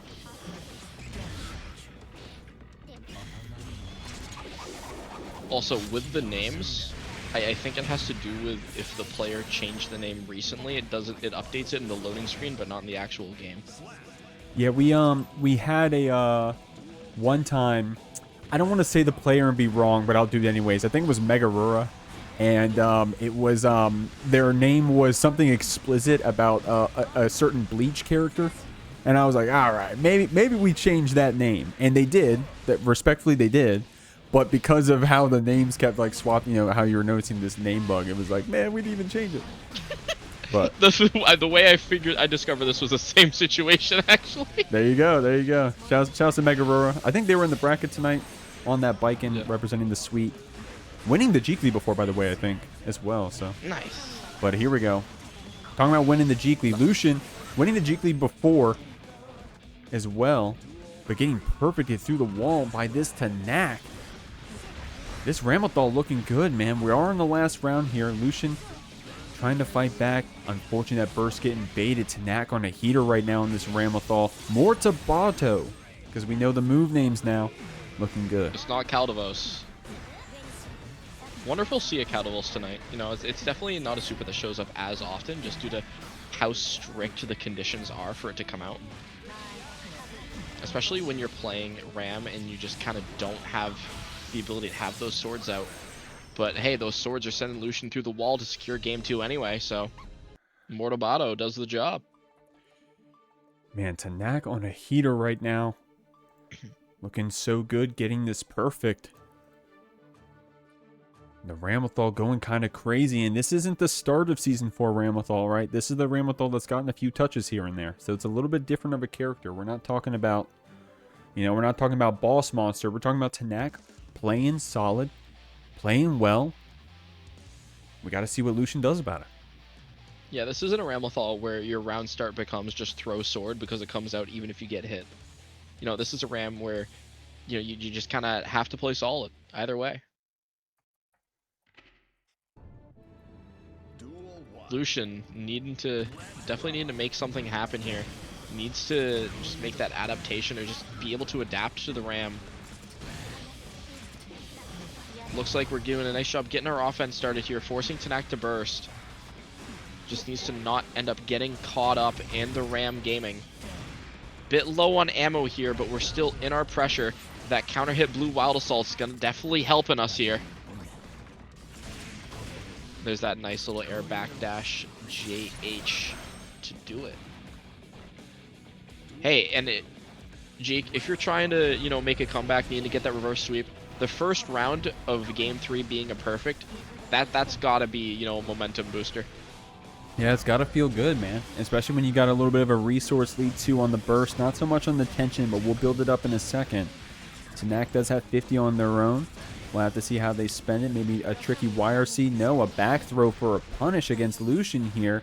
Backdash BRC for the overhead low. Great defense from this Happy Chaos. YRC gets us out of the corner, but Tenack with the clapback. And Tenack not crumbling under that Happy Chaos offense. It's that Tenack tenacity.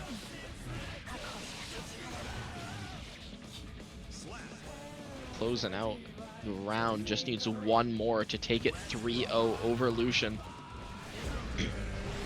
It's a nice 5H to get us started, forcing Lucien to spend burst there, side swapping. Now we're just having to deal with ram pressure. That sword getting the hits, not looking good for us.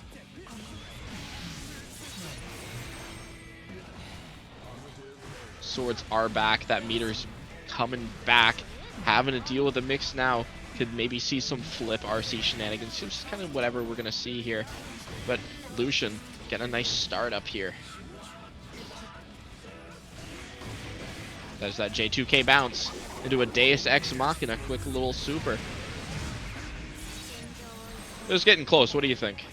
Oh man, I'm holding my breath, man. I kind of want to see some more of this Happy Chaos gameplay, more of Lucien in general, but Tenack ain't gonna let us with this awesome play. Tech into that BRC, JK picks it up into the Calvados wall break. Tenack with the 3-0 in this loser side, moves on into Jeekly 43. Nice. DomiWurld, awesome YouTube channel of the same name, DomiWurld.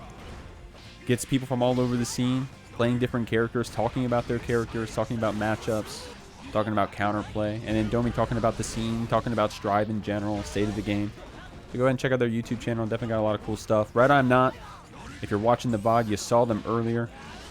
If you watch the Jeekly, you've seen Red before. If you watch online Strive, hell, if you saw CEO Taku, what was it, third or second that RedIAmNot got? I think it was second, right? So great stuff. I'm actually not sure. I didn't get a chance to check out. I think it was second Red and Cherio third. And what is so tragic is that Cherio went out at 9th at this bracket because Red and Cherio had to play on the loser side to qualify. So unfortunate seeding path, man. But I mean, to be honest, there's been some upsets tonight. Yeah, as well, and especially like that's just how stacked of a tourney it has been tonight, where you have like grand finals worthy matches happening like that just early. Yeah, definitely the Jeekly leveled the hell up once we started seeing some of these new players. DomiWurld definitely been tearing it up. I think DomiWurld's first Jeekly won the whole damn thing. Shout out to the show up, you know. Yeah, I think show the Jeekly 41 or 40. I have to pull up and tell y'all, but A nice little wait there, waiting for Red to press. But now we bursted, and, you know, a little bit of an American minigun secures us the round. There's that 6P. That 6P's massive.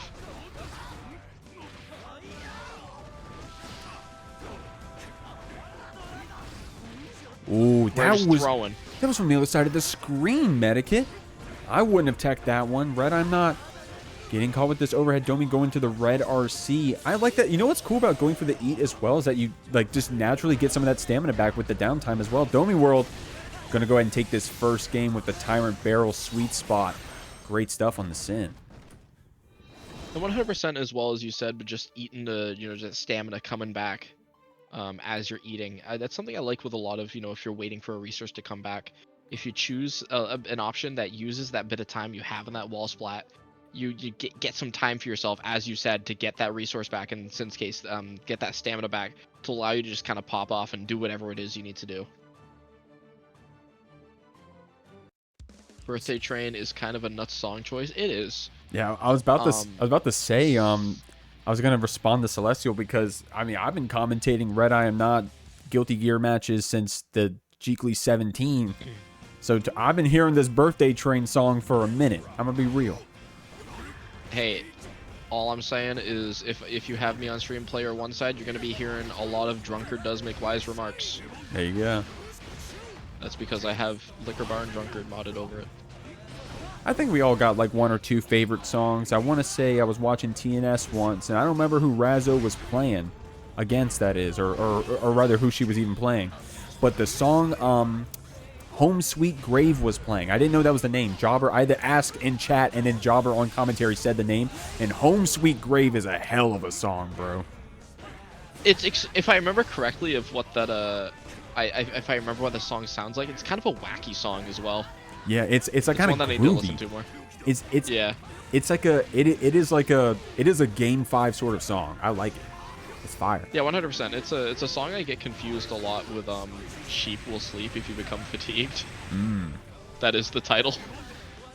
What? JD putting hands on the flagpole there. Poor Ren Dominger watched the VOD back where you're talking about the fucking Guilty Gear OST. But hey, it's a banger OST. It is. And right now we're trying to get Red here in the corner. Staying on top of you. 6-ping out. Didn't get the counter hit, but we got the drone applied, and we're going to walk you down the other side of the screen. Negative bonus on the DomiWurld, unfortunately, and the low behemoth catches. We got a burst. Was trying to walk back there just to avoid drone. End up getting caught on the backdash. Kind of led to kind of a scary situation here, because now you're low life, low stamina against Goldlewis. And in any situation, that's just scary. Okay, trading some air normals here. Trying to get a stray hit. Red cashing out on the security and the minigun. Trying to take away Domi's tension. JD takes it. And something that's interesting about the minigun, right? So even if it doesn't kill, right? And even if you spend all your security, if you can take away all of their tension, any chance to mix you up, any chance to neutral skip, that's kind of worth it, huh? Yeah, 100%. Because you're spending a resource that comes back, a lot quicker than the meter does, just to drain a lot of their chances to do stuff like, RC, wire, just any of the YRC shenanigans to cash out with super, use utility, supers as well. A lot of it's just you don't get to do that, and even if you don't get that kill, a lot of times you get a nice bit of chip damage as well while draining that meter. So as you said, it's an insanely good choice. As that 6P catches the Behemoth Typhoon, getting a nice little overhead going with the hoof stomp, getting that positive bonus. Still has 1 stamina up, so we can kind of make some shenanigans happen. Tries to 6P again, but that Goldlewis twirling. We were talking about Goldlewis dancing earlier. I think we found it. Hey. Red hitting the cha-cha slide with these behemoths, taking the first round of game 3. Domi does have this burst basically on deck if we need another shot, but Domi's been pretty good about spending it on this wild assault pressure. Throw loops coming out here, got a lot of stamina on deck as well. Red getting wall splat and wall broken, enough time to eat as well. It's looking good for the Sin. Getting that noticing that Red was in the animation startup for that Behemoth Typhoon, deciding to BRC forward DP to just get that pressure started, and ended up rewarding Domi in a nice little round. Domi happy about that round. Bringing in the last one here, but getting caught on that cross-up overhead. Red trying to run down the Sin here, but the light mash is coming out well. I like that the 2P, 5P Gatling. Red got you in the corner, though. That counter hit Behemoth Typhoon looking like it's gonna do the round, and it does. RedIAmNot up 2-1 against DomiWurld. Looking to secure that next game. Move on to fight. Oh, Dany, actually. Whoever wins this fights Dany. That is cursed. That is so cursed, man. Honestly, the upsets have been crazy. I'm going to be real.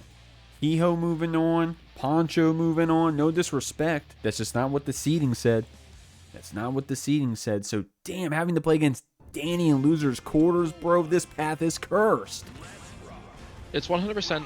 It's 100% like, as you said, cursed. It's 100% also just insane that, you got 2 players who you wouldn't be surprised. It'd be like, oh yeah, I can see that happening. That's like a foregone conclusion.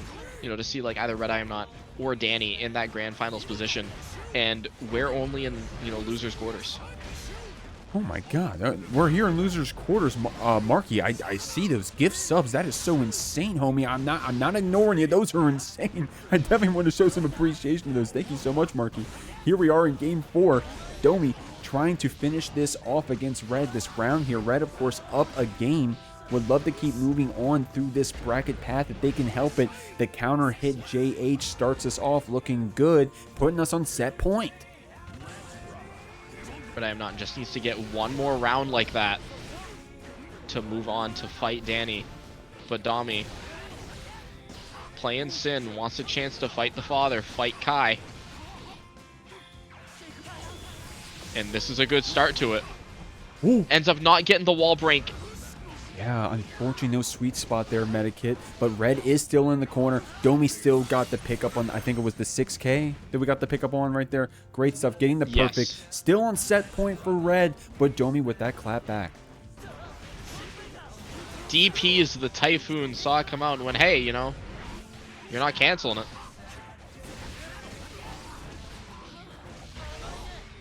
Using that wild assault there to get that wall splat, eating up a bit. That stamina should be regenerating soon.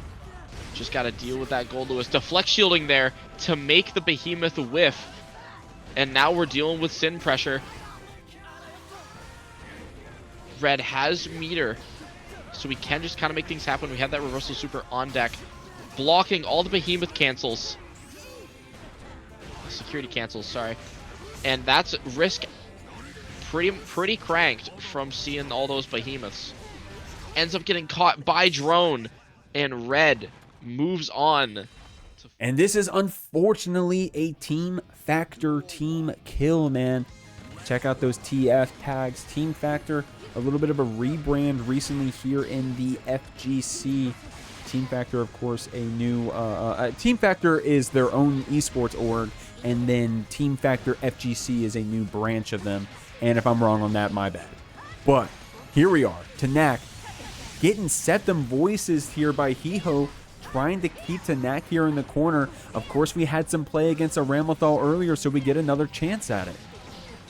Yeah, I was gonna mention that earlier. It's like that's kind of tragic seeding as well, where you get that close set against SQ in that winner's winner's semis, and you end up just getting seeded right into fighting Tenack again, another really good Ramlethal. But maybe that experience against SQ prepared HeeHo for this match specifically, still warmed up on the matchup.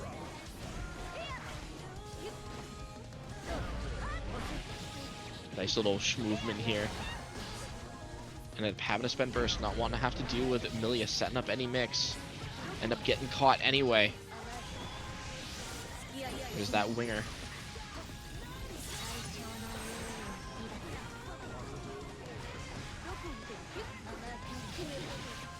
There's that hair car finding its mark.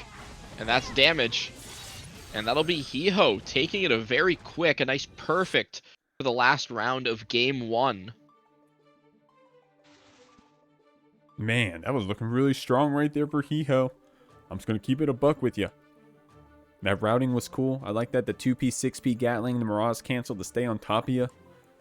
Great routing right there from HeeHo.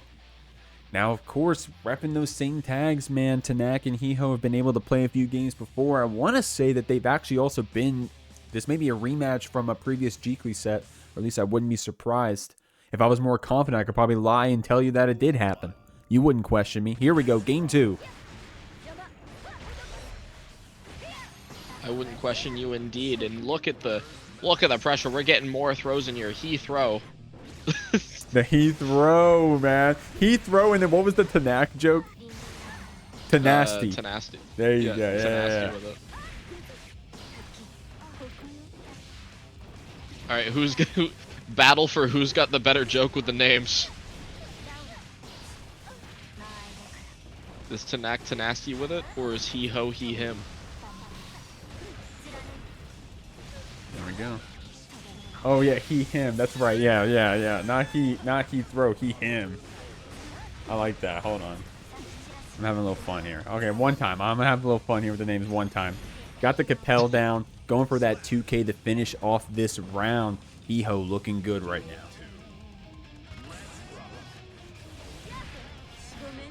And there's more throws. We want to represent them.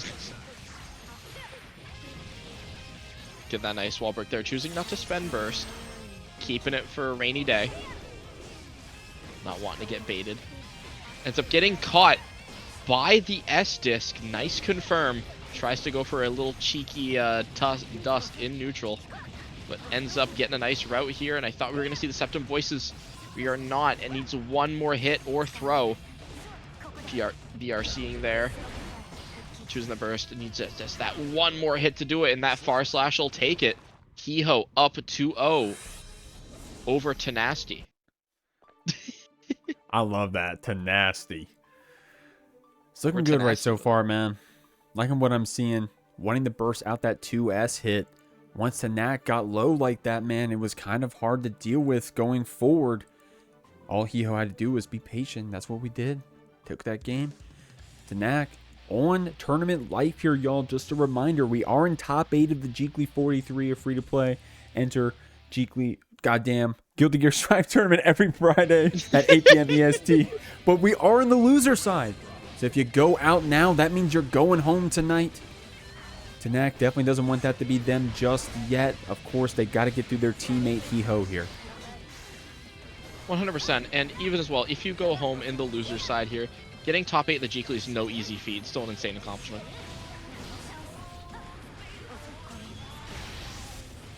Ends up being able to block that Mortal Botto. Didn't get a massive punish for it, but ended up getting some nice pressure. And now we get the side swap there. Tenack able to escape. And now we're just dealing with the pressure. But that He defense. Ends up getting caught by that 2K, and that should close out the round. I want to say yes.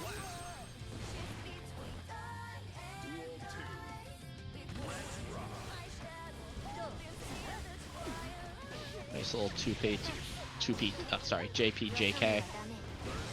There's that throw. Tenack representing some throws of his own. Yo, the shimmy.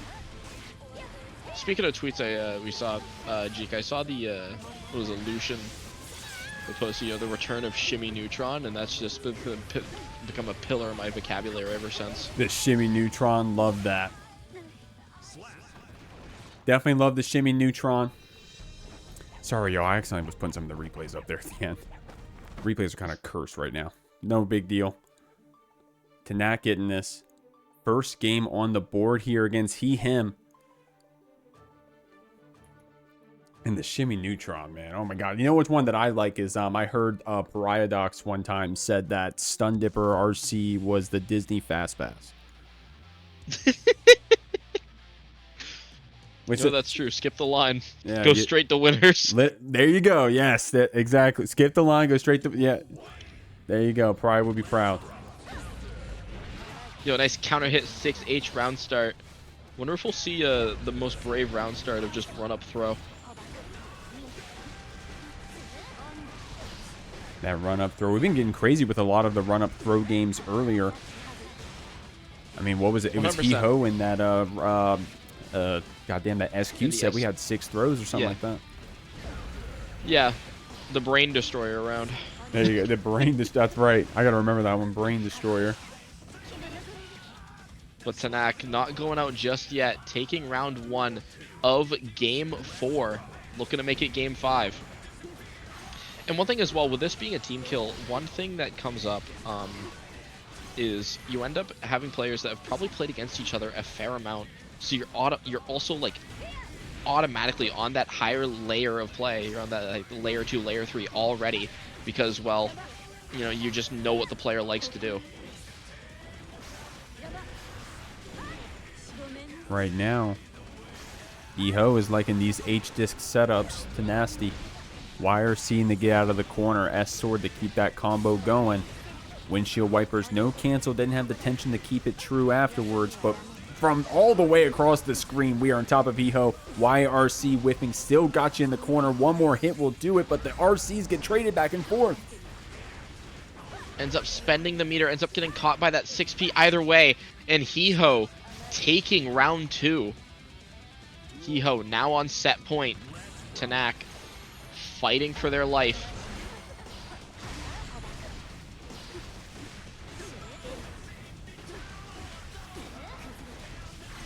Good defense right here from this HeeHo. Remember, HeeHo had that round with like 30 seconds blocking against SQ earlier, doing that same Ramlethal pressure. So we're well tested, we're well vetted against it. Tenack with some good defense here against HeeHo. Look at all these blocks, man, and the lay tech ends up being a punish throw. Tenack showing some of that defense we saw HeeHo show earlier, just not getting opened up all really by that Millia. Now we're back in the scenario we just need a right guess. The JP, nice little hit there. There's an air throw, here's an opportunity. Get another throw here. There's that shimmy, looking for maybe a throw attempt. There's that windshield wipers, it was blocked. Got opened up with the, I believe, the 2S for Tenack to secure game 4. Another game 5 situation on our hands. This is crazy, man. I did not expect this to be the Jeekly of game 5s, but it has been. Something as well, just a lot of insanely close sets. Even in matches where maybe it wasn't, you know, game 5, if it was game 4, game 3. Either way, they've been insanely close. The rounds themselves are just the life totals. And I'm not even like making that up, but you're totally right. I want to say we had a 3-0 earlier today that I felt like was pretty close. We had a 3-1 that was pretty close. I mean, that's you know, that's ideally every match should go to game 5, huh? You know, if everything was balanced and everybody was properly seated and Jeek didn't make any mistakes, then yeah, that would be ideal. But hey, you know, sometimes you get those 3-0s, sometimes you get those 3-1s. Either way, sometimes you're just insanely close, sometimes you're having an off day. Right now, Tenack's having an on day. with this reverse sweep start that we're seeing, but HeeHo already trying to stop it here with that Iron Savior counter hit start. Capel with the side swap again. What side are we on?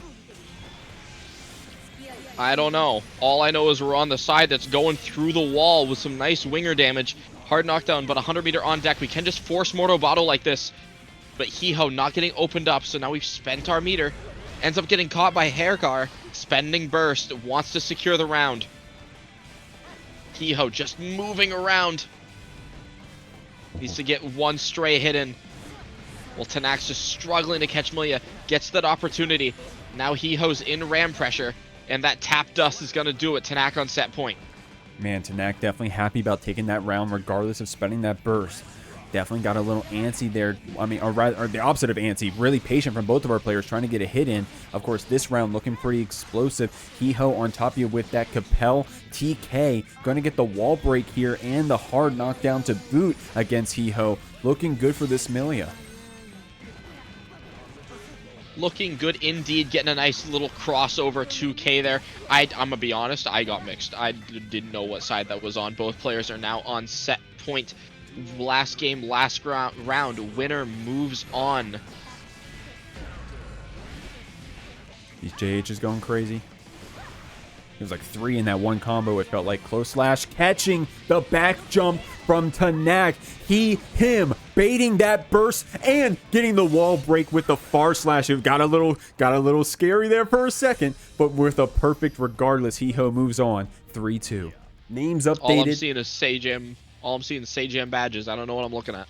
That's right. That's right. You were saying you did say that earlier, and I didn't put it together that you were saying it was happening now. You were seeing them all now. If you look at the VODs, you'll notice all they are Sajam. Well, here we are, y'all. We're on loser side still of top 8, but we're getting pretty far. This is your last losers semis match, losers quarters match, before we go to the winner's side, back up to the winner's side to see SQ against Poncho, by the way. God damn. Until then, you got some really high seed people here, unfortunately playing pretty low in the bracket because of some crazy upsets. Speaking of Poncho, but RedIAmNot clapping with a really good start of this round. Behemoths to close it out against Daniel Maza here. Yeah, you saw some insane counter hits, and a lot of it, you saw a nice DP bait earlier in that round, forcing Dany to spend burst, which leads to the situation we have now where Dany just does not have resources to, Wild Assault when needed, Deflect Shield, and or burst. But looking like it's not that big of a deal at the moment, but Drone securing neutral for us. Nice little back throw there.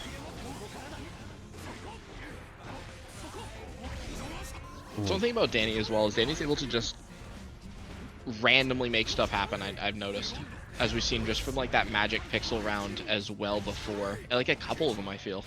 Yeah, he's got so many raw hours in this game, right? Like the dude plays like 100 hours a week or something. So extrapolate that to whenever Strive came out.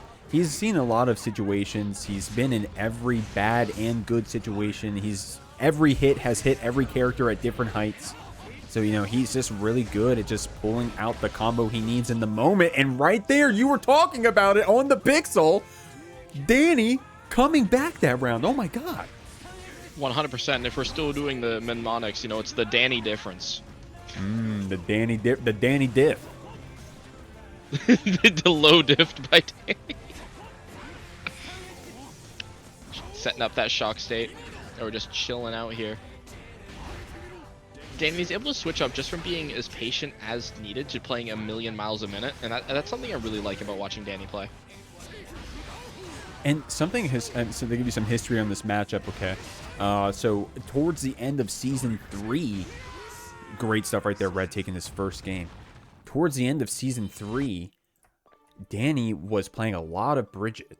And I don't know if it was just like he felt Bridget was good or good in certain matchups or like Kai was getting stale. But he would play Bridget into this matchup in 3-0 Red 1 week as Bridget. Then the next week, Red would 3-0 him right back. So it was like these two players go back and forth no matter what character they're on. Of course, on the mains, Red starting off with the first game looking strong so far.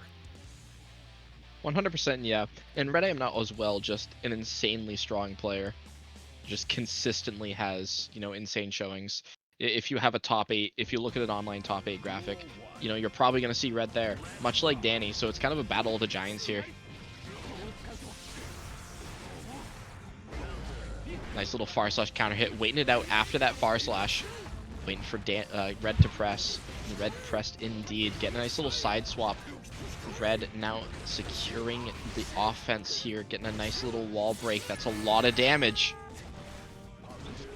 Red's used to that damage. Playing Goldlewis this long, you're used to that. Red said that ain't nothing. That ain't a lot of damage. That's just my 9 to 5. 2P trading with Dany right there. Laser to jail us in. Did that jump back FD meta kit, but I don't know what happened. We got opened up. It seemed like checkmate maybe. It was either that. I think we either just got chip clipped by the chip damage, maybe accidentally let go of FD. That drone keeping the pressure up after the Typhoon's blocked. And now we're just stuck blocking Goldlewis, going for that fuzzy setup. Just trying to escape.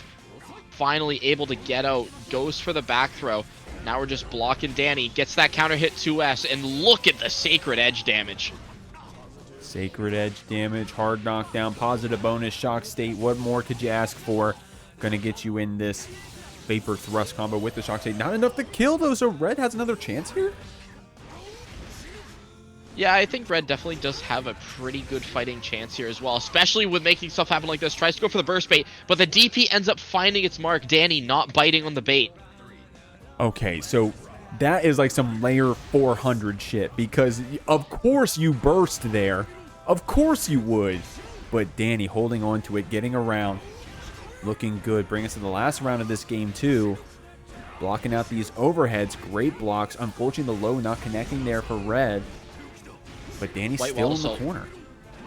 White Walled Assault brute forcing our way in there, and as you said, just keeping Dany in that corner. And now we're seeing that Kai stagger pressure. Dany able to mash out. But hey, as I say that, Red able to mash back into offense, and we're just taking turns. Mom said it's my turn on the offense, but we're throwing the White Walled Assault. No, we're not. Oh my god. Dog. Yeah, Dany does go for that 5D mix a lot, huh? Let's on the replay to see what the tension looks like. Dany did have 50 tension. Loves going for that close slash stagger 5D. And Red called it out. Whether we were churning butter regardless, or whether we were on that layer 400, like I said, Red taking game 2. The 100%. Cloud system chat. Nar. God damn. Man, that was crazy, actually, guys. God. All right, Red. Moving on to game 3. And the color swap, too. Okay. Oh, it's the mental swap. We got the red. We're playing Devious now. Yeah. If we weren't playing Devious before, we're Devious now. Virgil, thank you for that follow. I see you, homie. Virgil Sparta. Appreciate you. Came in just in time. You're looking at some good play right now. Dany getting back thrown, though. RedIAmNot trying to get you in the blender, but Dany not afraid to DP on these behemoth gaps. And that's a valuable skill as well, is just not being afraid to just randomly send it when you need to, especially when your opponent might not be expecting it. Because then it leads to situations like this, where, you know, now Red's on that low life, and now Dany has a fighting chance to take a game. And Dany, definitely someone who doesn't need the momentum, right? So, like, of course you would have to win 3 more to win this set, but Dany, you know, back against the wall regardless, is going to play their heart out any chance they get. You know, we were talking earlier about how well Dany is able to convert off of some of these random different hits. Right now, we're going to turn this 5D RC into a combo. That's a lot of damage for a 5D RC, man. And as well, getting that shock state back. Just trying to chill out a bit. Blocking the White Walled Assault. Just does it again. Spending our burst. Ends up hitting the overhead, though. Getting that nice little side swap. So now we're getting a lot of damage, actually. Get that nice wall stick. No meter for hard knockdown. Dany has that 100 meters, so Jeek, I think we might be seeing some Scum Dipper RCs. What are your thoughts? Oh, Scum Dipper RC probably. Well, it's probably because it's so likely we won't see it, huh? Maybe Dany on that layer 3. Looks like we're going to go into the DI, it seems. no more tension to boot. Red does have some resources on their end if they get a chance to spend it. Dire Eclat to push us all the way over there. I don't even know how many times that projectile hits in the install, but hits just enough. Dany taking game 3. And one thing I want to point out that we saw as we were talking about the beginning of that sequence there is that we just saw like that Future Arc crossover tap dust mix. Like that's like Millia at home. Yeah, the Millia at home. That's crazy. Rare DI into win. You love to see it. Now that only negates the DI into lose that Dany had earlier. So we're still true. even. So it's still DI into neutral. Yeah, there you go.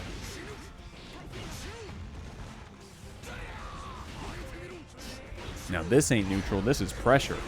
Bursting back into the corner after Dany had a really well-timed far slash, but Red saying, hey, I know you pressed well, but hold my burst, hold these behemoths, you're still in the corner, I'm still taking away that tension with your FD, but Dany with a nice hit, nice Stun Dipper RC combo. We're going to get this wall break against RedIAmNot, and we were in the corner for like 20 seconds, so great comeback so far in this round.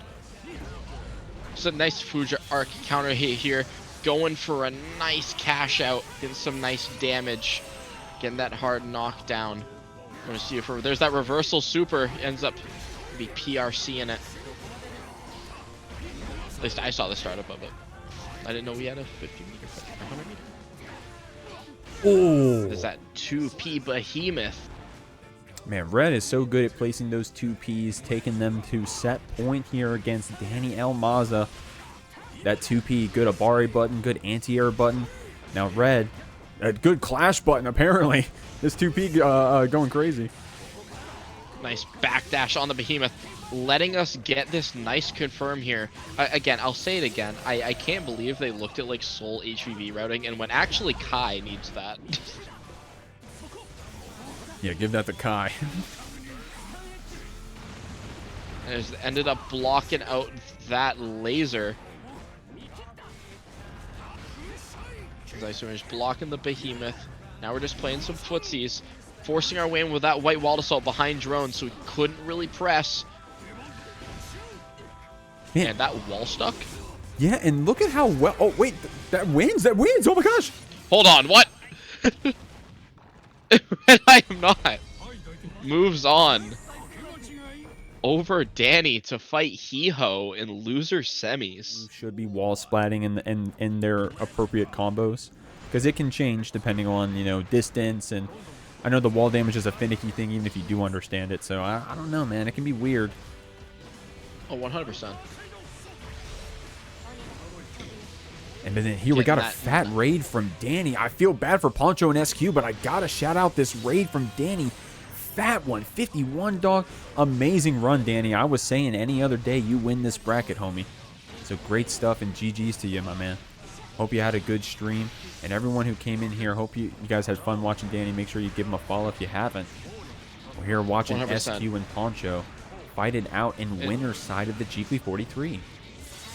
And speaking of the match going on, SQ with an unfortunate Mortal Bottle drop, leading to the situation where Poncho was able to get the burst bait and get a nice round 1 off of a tragic drop. There's that JH trading. Eddie's still alive. We're just clapping.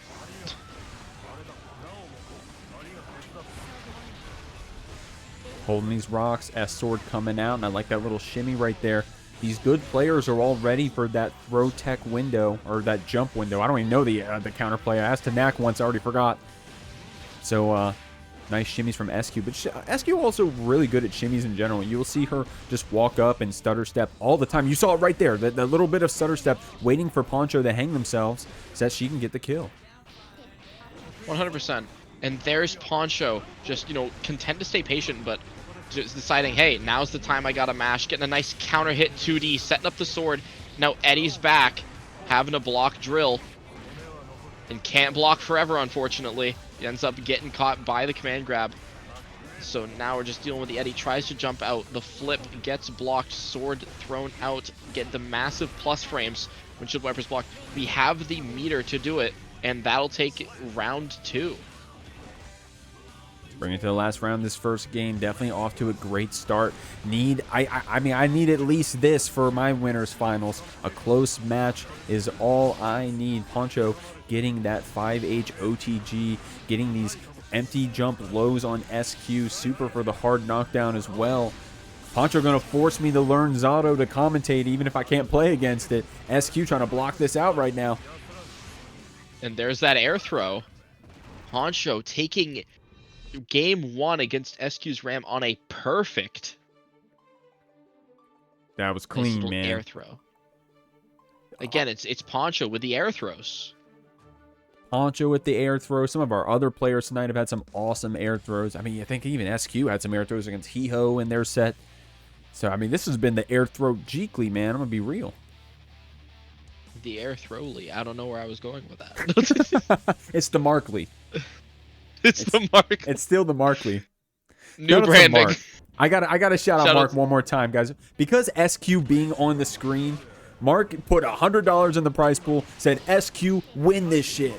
So here we are, SQ in winners finals, but Poncho gonna try to hold you back. And that burst bait certainly isn't doing SQ any favors here. Ends up eating a bit of damage, that hard knockdown. Eddie's coming back up. And, you know, Jeek, we're just going back into the Zato loops here for round 1. Back into the Zato loops. Man, Poncho looking good. Shouts to Tasker Brian in the chat earlier.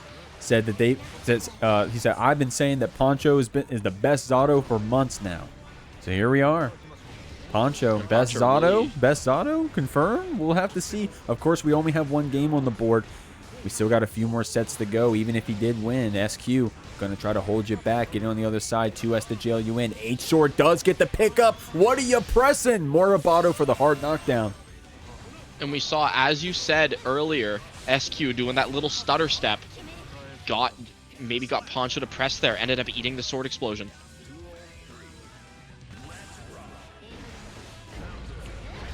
Nice counter hit, far slash here.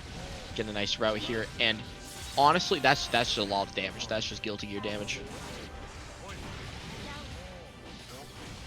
Yeah, that's just Guilty Gear damage. That's just standard.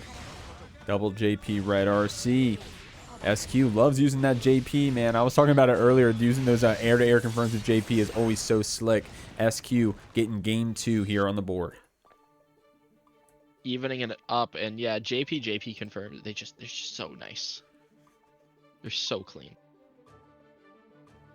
Mutin, thank you for that follow. Mutin, suppose. And yeah, I was shouting out Mark for that contribution to the match of Reno, but you know, of course that benefits the players. But also the fucking 10 subs, man. That is so crazy, dog. 100%. That is insane, man. I don't even know what to say, Mark. The Jeekly brought to you by Mark in chat. Yeah, the Markly, dude. The Markly. Unironically, the Markly, bro. This, I mean, 66% of the prize pool is my man Mark. This is the Markly. That's all we need. Nice counter hit 2D, getting a nice start here. Ends up dropping, but now we're just throwing 6P out. It's a good button.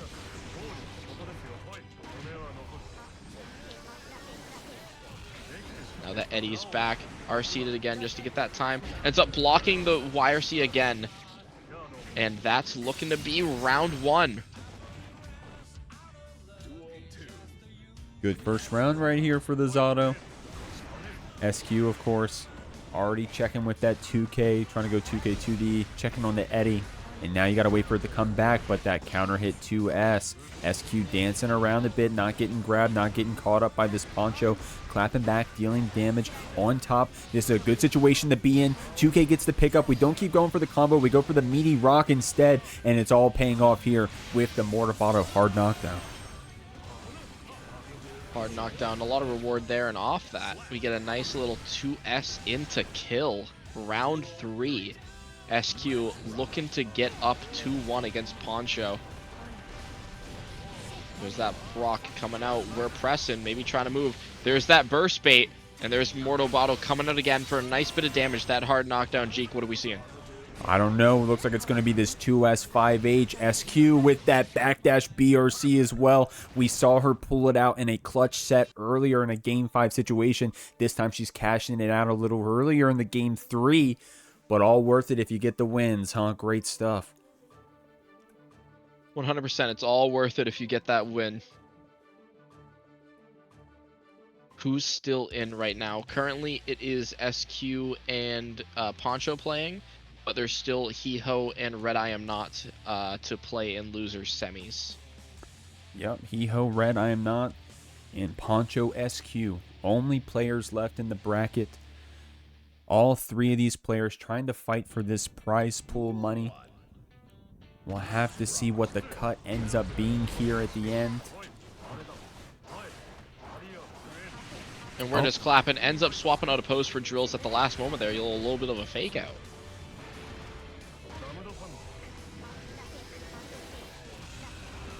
And there's that command to grab. Nice little damage here.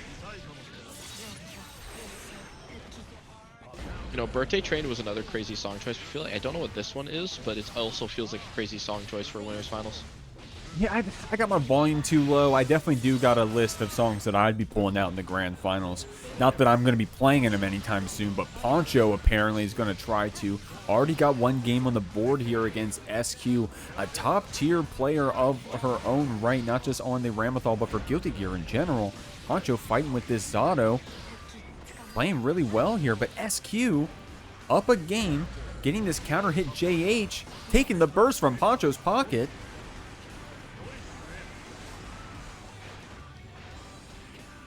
Just ends up trying to get an opening there and ends up getting it with that throw. Was looking a bit scary as we lost Eddie there, and we were on such low HP, but ended up able to clutch it out. And the sword explosion and the 6H caught us at the same time, it looks like. Ended up getting hit by a nice chunk of damage. Yo, Ram JH is a button, by the way. Ram JH, the button of all time. PRC the drift forward. JP for the trade, but not enough to kill, bro. That is unfortunate if you're an SQ fan. But Marky, I know Marky's cheering with that Mortabato. We're on set point, Marky. No threat. No thrall. Marky's got the glow sticks dancing in front of the screen right now. Marky on their knees in front of the monitor saying, "Come on, SQ!"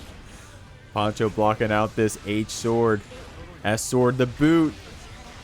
We're getting and dual there's that wielded overhead. on. Poncho in a rough situation here, needs to get something started. Just one hit on SQ side will do it. And that's looking to be the hit. SQ moving on. Already ready for this run back. Medikit, you got any predictions? Well, I believe we've seen, like, this is the run back as well. So I believe we might see a bit of adjustments just from that previous game. But who knows? That was an extremely close set last time. So honestly wondering myself who's going to take it. RedIAmNot seems like the kind of player to bring it together in the clutch. HeeHo, just a very strong Millia in general. So I think this will be a close set regardless of what happens. Iron Savior counter hit looking like a good start. Well, I say start, but we are already down half our HP. RedIAmNot trying to clap back. Oh, was that a dead frame on the minigun, or was that PRC to keep it safe? I have no idea. RedIAmNot breaking the wall. That's so much damage. But a nice JS here, counter hit. Getting us set up. Just needs to get one more hit here. Does the super PRC. And we're able to close out the first round.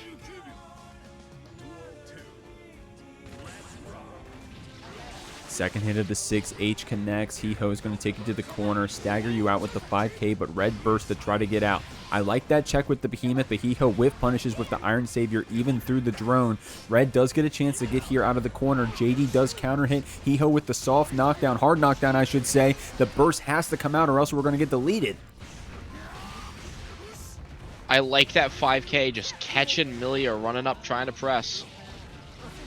But HeeHo able to set up that H-disc, get the pressure started. Capel catching, and there's a wall splat. Getting that wall slump.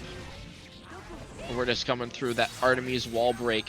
Getting a nice little damage, evening up the life totals a bit more, but hey, even on full health, I would say it's still even. Oh my god, that combos. Holy moly, Red with a clutch end to that match. It was looking kind of scary there for a second. Of course, we were up around, but for that round, it was looking kind of scary. Great job right there.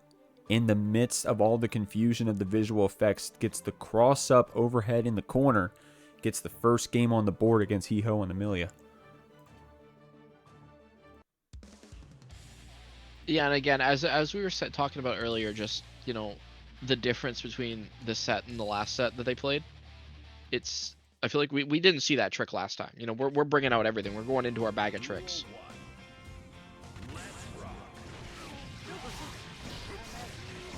That S-disc catching us twice.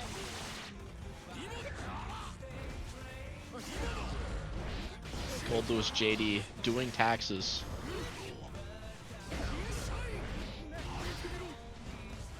Man, the Goldlewis JD doing taxes. What else did you have doing taxes? Well, you got the JH above drone. Drone itself probably, you know, it's a lot of taxes. And that right there, the laser. Yo, looking like a Strive character trailer with how much we're chasing after a fast character. You gotta show that dash speed, man. It's the best way to do it. HeeHo with this H-disc getting blocked out by Red, getting a good opportunity to YRC. I love that single shot right there. Call me Happy Chaos, hit you with one bullet, but the Bad Moon PRC to keep it safe. HeeHo gets the 2K in that H-disc to finish off that round, but man, it was a close one. Yeah, HeeHo just needing one more round to even things up a bit. Needing to kind of bring out some of the evil, devious setups. There's a throw, setting up H-disc, and what's the mix here? Getting a nice double air dash JH for some nice damage. Counter hit route, ending and winger. You know, not the most damage because it's Millia, but still a nice chunk, especially on Goldlewis. You know, I was half expecting another throw there, I'm gonna be honest, Jeek. You know, ever since that SQ game. Yeah, you got that PTSD ever since that SQ game? Man, but look at that one, Medikit. Post throw. That was crazy. HeeHo able to bait that burst regard. What? I need to see that one more time, actually. What? Because we advanced forward. I think it was JD. But then we're still able to and then block. we did... I think we did IED, and there's just FD, like the FD cancel. Yep. You got good eyes, Medikit. You're totally right. Great stuff right there. HeeHo getting one on the board. Moving on to this game 3. Red and HeeHo had a really close set earlier in the bracket. Went to game 5. We'll have to see where this one... Game 6, depending on who you ask. But we'll see where this one goes. Starting off, nice behemoth cancels, just immediately putting Millia in the blender. I guess it's more of a tenderizer.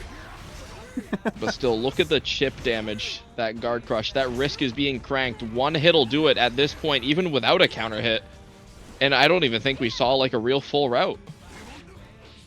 Just all those chips with the behemoth, but HeeHo, great defense. If we weren't blocking it, we would have been dead by now, right? Think about that. Yeah, our HP was low, but if we weren't blocking, we weren't FDing, then the game would have been over. Of course, the round still went to Red right there. Both players have our burst until Red spends that one right there. But nice / counter hit to cancel that drone and try to tame Red a bit. And we're just schmoving out. Get that nice little Artemis counter hit. Get that stagger V, and it'll set up that disc.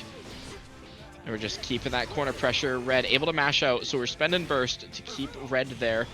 Getting that nice winger ender. We still got that hard knockdown. We got that 50 meter, but so does Red. But Red also has the Flex Shield. Very important in this matchup, especially with stuff like the Flex Shield OS. That's a nice route there. Getting some nice damage there. Not getting hit by that cross up. And that's a 5P RC route. Looking to get that wall splat. And does this kill? No, it does not, because the route drops. And that's a tragic drop. Oh. No. What a heartbreaker. Dog, no. I literally, like, all the air left my lungs. My heart dropped. That was unfortunate. No bias, just hurts to see that. Holy shit, man. But that was an awesome 5P Red RC to start off that interaction from HeeHo. And another universe, man. We break the wall there. We go to the last round. Ain't nothing but a thing. Tie your shoes. We're good. We're moving on. We came back from this before. Going to game 4. Exactly. Every round's a data round except for the last one. And even then, every round inside that game is a data round. Gavin coming. Is this HeeHo? It's he, him. You got it. Shout outs to, fuck, who was that? Who made that joke? Was it Tenack? I'm pretty sure it was Tenack, but Tortle coming in with another interpretation of HeeHo with the he throw. Oh, another throw. The other meaning. The double entendre. I like that. Red right here with this behemoth combo gets that deep cross up overhead. Wow, I didn't even know that one was going to cross up. Taking it to the set point.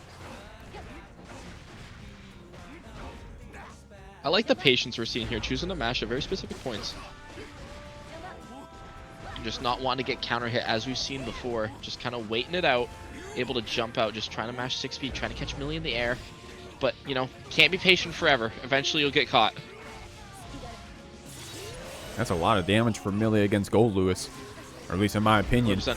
Oh, whoa, dude, nice vertical close slash right there. So deep to be able to anti-air that behemoth with. HeeHo looking good this round, able to call out that 2S start off with our 2P. We ran away with that one, man. Jeez. HeeHo, definitely not, as you said, just ran away with it. Definitely not looking to go out just yet. Wanting to get into that loser's finals position. Face off against Poncho. Man, if I was any of these players, I don't even know if I want to play against Poncho, bro. Poncho be going crazy on that Zato. That's a 2H whiff, letting HeeHo escape. And now it's on HeeHo to make something happen. Gotta mix red up somehow. But we can't be doing that, getting hit by that JD. One hit'll do it. We're blocking the defense, but ends up getting caught in the end. RedIAmNot moves forward. Beat up. If they're down around or a game, they'll do this thing where they take a deep breath and they'll keep playing again. I think if we even get to that point where you need to lock in, Red will be able to do it. But with this start, with that burst bait, with this round start, look at this combo. I don't know if we're even going to need any extra help. Red is cooking. That corner stole? Yo, that's kind of crazy. Dog, that was some Goldlewis shit, man. God damn. That was some Goldlewis shit. Ain't nothing to say about that. Curve's not Red Goat, apparently. Oh, Super New, what's up, man? What's going on, New? How we living? Depot tempting with the follow? What's going on, homie? I mean, guys, damn. I'm saying there, I'm thanking y'all for being in the chat. RedIAmNot is putting Poncho through the wall. Guys, this is the Jeekly 43. You're looking at losers finals now. Poncho, I'm going to be real. I underseeded this motherfucker. He's coming in, tearing it up. But not until RedIAmNot gets this game down in losers. Medica, you having fun, my man? I'm having loads of fun, you know, watching Poncho just make the run, you know, just really showing what they're all about. Especially on the Zato, a character who's been a bit underrepresented, maybe represented by, you know, 1 or 2 players.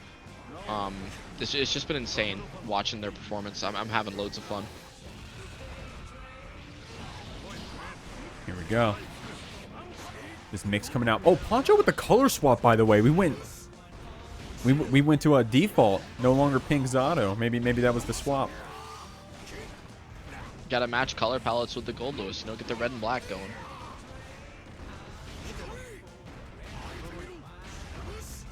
Able to jump out, not getting caught by any of the behemoths, getting a nice route of our own here. And now we're blocking the eddy pressure. Gets a nice little unsummon, but Red able to take advantage of the situation. Whipping some behemoths, but we're not getting punished quite yet. White Wild Assault does kill that eddy. The life totals are looking even, but of course, as soon as I say that, counter hit JD, Red RC, RedIAmNot taking that round. And I like that decision there to White Wild Assault, just to snipe that Eddie, because, well, you know, if there's a pose, it's invul. You know, if there's drills or if there's just a button, it's just invul and just able to snipe Eddie no matter what. So the option there was either just unsummon or Eddie dies either way. But speaking of dying, though, RedIAmNot getting sent through the wall. Speaking of dying, Red's getting fucking killed right now. Getting broken through the wall. Poncho, great stuff with the PRC to keep that combo going. Getting the perfect for that round. Looking good. There's that oppose catching that JD, sorry.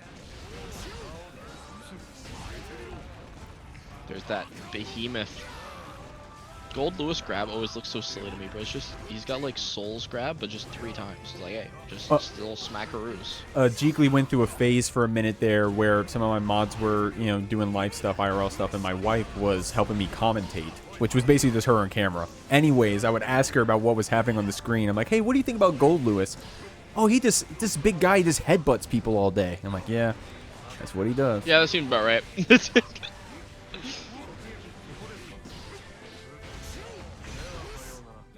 He also just hits people with a coffin. That It's a coffin is big-ass so coffin. hard, dude. Like, that shit, this character, I don't know, man. Like, you can't just think of him as some goofy-looking, high-damage, White Wild Assault doing whatever the hell in Guilty Gear Strive. But if you really look at Goldlewis, he's aight. He's cool-looking. He's aight. Yeah, I don't know if you saw the tweet about all the aura tier lists going around. You know, I feel like Goldlewis has got aura. Yeah, that may be a hot take. We may be the only ones, unless other people are agreeing with us. I did see Johnny take some hits on that tier list. So we'll see. Whoever's saying Goldlewis don't have aura, did we watch the same story mode? Like, that man just grabs a fired RPG with his bare hands and just tosses it to the side. I trust him. I trust him with my life. That's my Goldlewis secretary. 24. That's my Secretary of Absolute Defense right here. Speaking of Absolute Defense, though, not getting opened up there, getting backdashed. And is that safe? Yes, it is. Get a nice command grab, getting our Eddie back here because that super did kill Eddie. Nice counter hit. Looking to set, just keeping that corner pressure.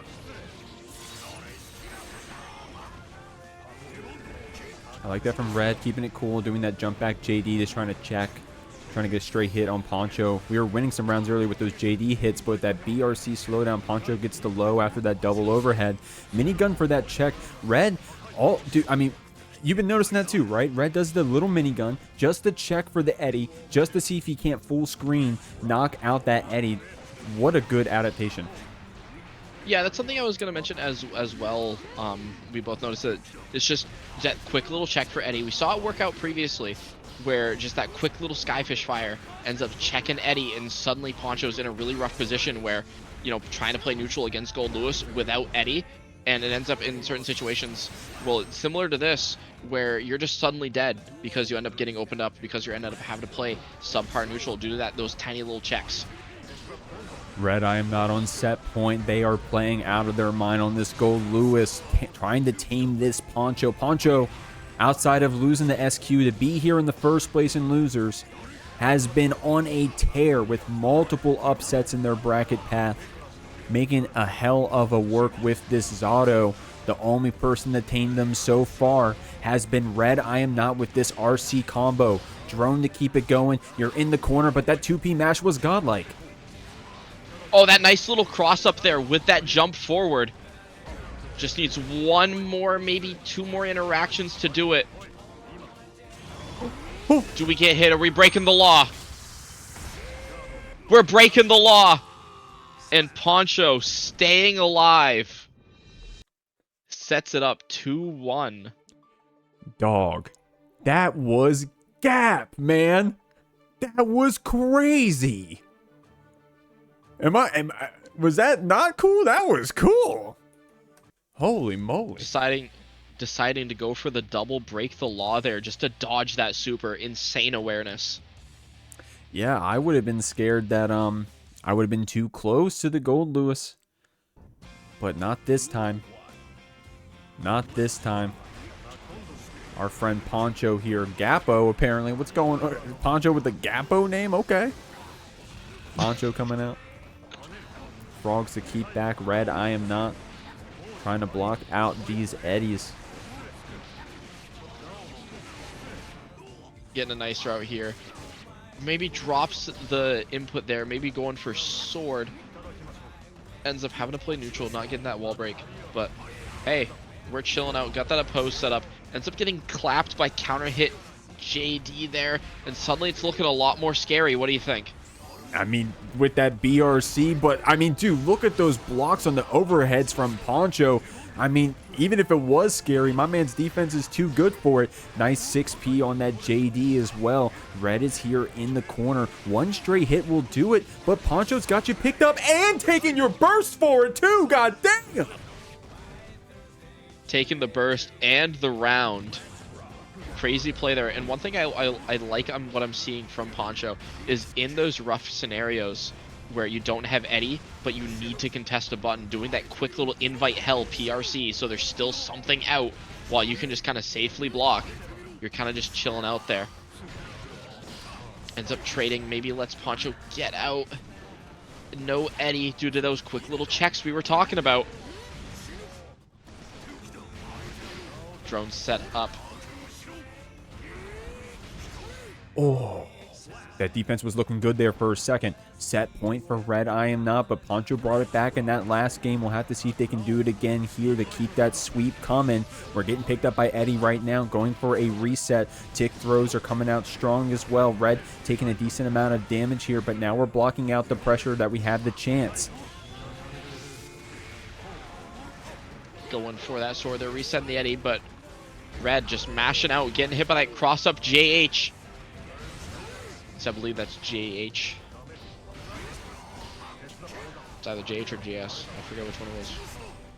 Whichever one it is, it's killing them right now. Sweet pickup right there from RedIAmNot. PRC drift forward to keep it going.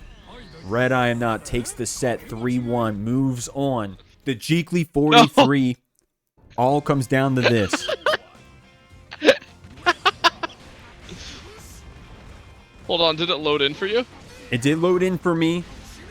I'm watching grand finals right now. RedIAmNot against SQ with a strong start, by the way, Medikit, with that super hard knockdown for the perfect. God damn. Right, What did you get? Audio troubles. Bit delayed. I got Strive Earthed. You got Striver. No worries, no worries. Just if you can try to rejoin, I'll carry the comms for now. I did see the chat says something about you're not muted on stream. Am I good? Are we good, guys? We're in grand finals. I hope the audio sounds good. RedIAmNot coming from the loser side of the bracket, getting that run back against HeeHo, taking out Poncho, who was going crazy on the Zato, by the way. Shoutouts to Poncho. We wouldn't be here right now without Poncho. But right now it's RedIAmNot and SQ. Of course, we've been co-commentating all night with Medikit. Medikit, you been having fun? I've been having a lot of fun. I'm chilling out. Seeing Red make an insane losers run. Looking to take a quick first game against SQ with a little Skyfish. Looking good, Red. By the way, we're going to update the name. Red's going to have a little L there in their name. Nothing personal. Nothing personal. Just showing that they're on the loser side of this grand finals. Means that they're going to have to win 2 sets to take this whole tournament. They got 1 game down already with a quick one, too. We were still, I mean, fuck, Medikit, we were still getting in the room and stuff. And Brad's like, all right, I'll make it quick. I heard you need to queue up to spectate again. Let me get back to the room for you. There we go. Oh my god, really aggressive gold burst start right there from Red. Pretty confident, I'd say. SQ here in the corner against this Goldlewis PRC drift forward. Good blocks from SQ here. Great blocks all across the board, but the tension's getting low. The chip is going to start coming until she gets out of the corner like she just did. Red now holding this H sword pressure. We're taking turns running our pressure, getting a nice counter hit 2D. And now just spending all security, putting SQ back in the corner, looking at that small little burst bait there. SQ not biting. I feel like in a scenario here as well, it'd be kind of rough. Like, yes, you want to burst bait because you don't want to have to drop that game-winning combo, or that round-winning combo. But at the same time, you know, it's that round 1. It's kind of a weird situation where a lot of players might not just end up bursting. So it's kind of risky debate there, I feel. Red with a nice back throw OTG. Like I said, I've been watching enough Goldlewis and watching enough Red at this point. I've seen that back throw OTG enough times. SQ with the windshield wipers. No tension to cancel, which you can do in this Season 4, by the way. If you've been living under a rock, you haven't watched Strive for 2 years, I got news for you. Yo, that I feel the window wipers clash, looking like an anime, AMV, a CMV, one of them. One of those acronyms. Whatever it is, it's looking good right here. RedIAmNot with this reversal super, but it's getting blocked. SQ on top of it, taking this round. Not looking to get the bracket reset. Like, hey, I fought all the way here and stay in winners. I'm staying in winners.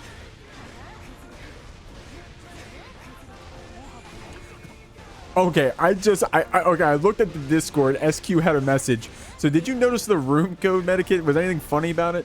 Because SQ saying fighting Goldlewis in the 268 room is an unfair advantage. I just realized that's which behemoth is that?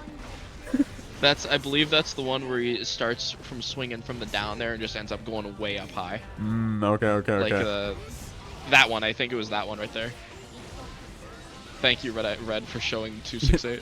Thank you, Red. You got the stream unmuted? Red, you're killing it right now. Giving us examples.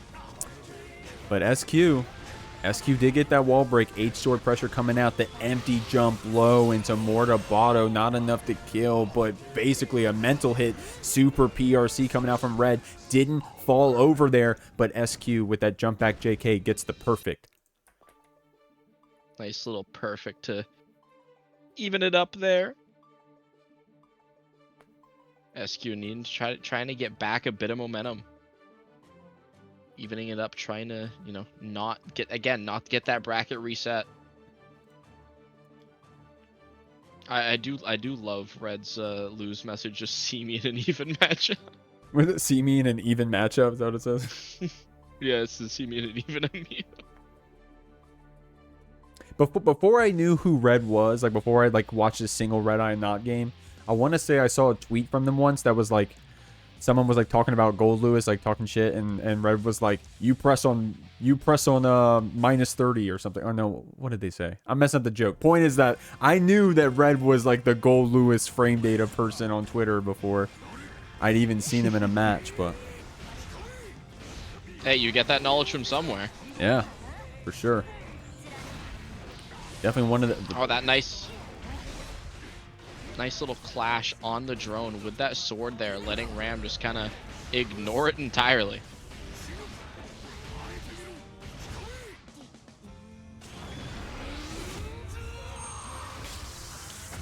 I need to figure out a lot of Goldlewis behemoths because like a lot of them just look the same to me. Yeah, I'll admit it. I'll admit it. I don't know the inputs. I'll be honest. I'll admit it. I'm not gonna pretend. I don't pretend I do. I'll be the first to admit it. I don't know. We were calling Calvados and Mortabato the wrong things earlier. I'll admit it. I don't know shit, man. I just put the bracket up. That's what I know about. And even that's hard. But y'all still show up, and I appreciate that. Welcome to the Jeekly Grand Finals of the Jeekly 43. I'm joined here with Medikit. We're watching SQ try to take it out against RedIAmNot, coming up from this loser side of the bracket. And SQ making a fight for it to not get that bracket reset, getting a nice little counter hit route here to secure the round 2 with another perfect. We've seen a couple of those throughout the set so far.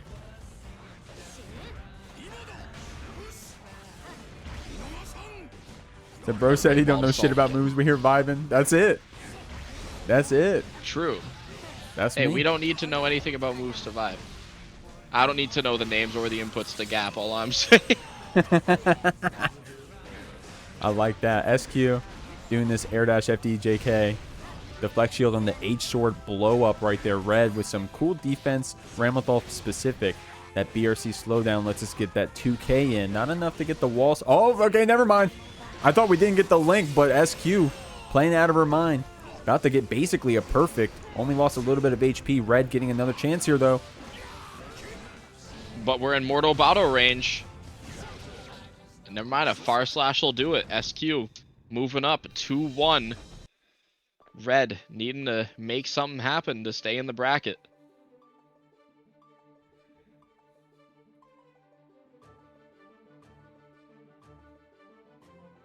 Hold on, by the way, is this like the default Strive player room? It may be. Doesn't look like it's doesn't look like it's very well. Okay, I worded that poorly. Doesn't look like it's decorated. That's what I should have said.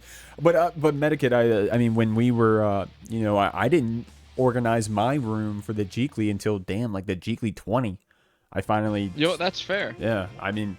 I think I've had mine decorated since like launch. I was like, what would Elphelt live in, and that's why it looks the way it does. There you go. Man, you said since launch, but you were trying to make it for Elphelt too. You were a believer. To be fair, if Elphelt didn't get into Strive, I would be more surprised. So guys, here we go. Want to put some respect on the fact that SQ, content creator, one of the best Ramlethals, one of the better Guilty Gear Strive players out here, is on set point for grand finals for the Jeekly 43 with the perfect, and not against anyone. This is RedIAmNot. This guy's a killer. This person's a killer with the Goldlewis here in these net play brackets, getting second place at CEO Taku. This is no laughing matter. SQ up a game on set point. This is crazy.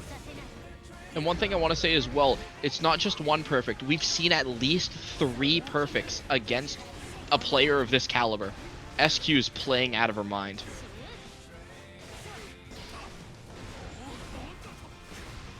Great. Just getting that pressure, waiting for those swords to come back. Gives Red a chance to press some buttons. Is that JD coming out? Behemoth Typhoon whiffing, allow us to get a bit of a whiff punish. Nice damage on Mordobato, getting that hard knockdown. Not in reversal super range yet. We are now choosing the wire C. It gets baited. And that is SQ winning the tournament. Great here, Medikit. Why don't you talk about a little bit about like what you do and you know. I run the wild ride every Sunday. If you'd like to register, get some games in before Frosty.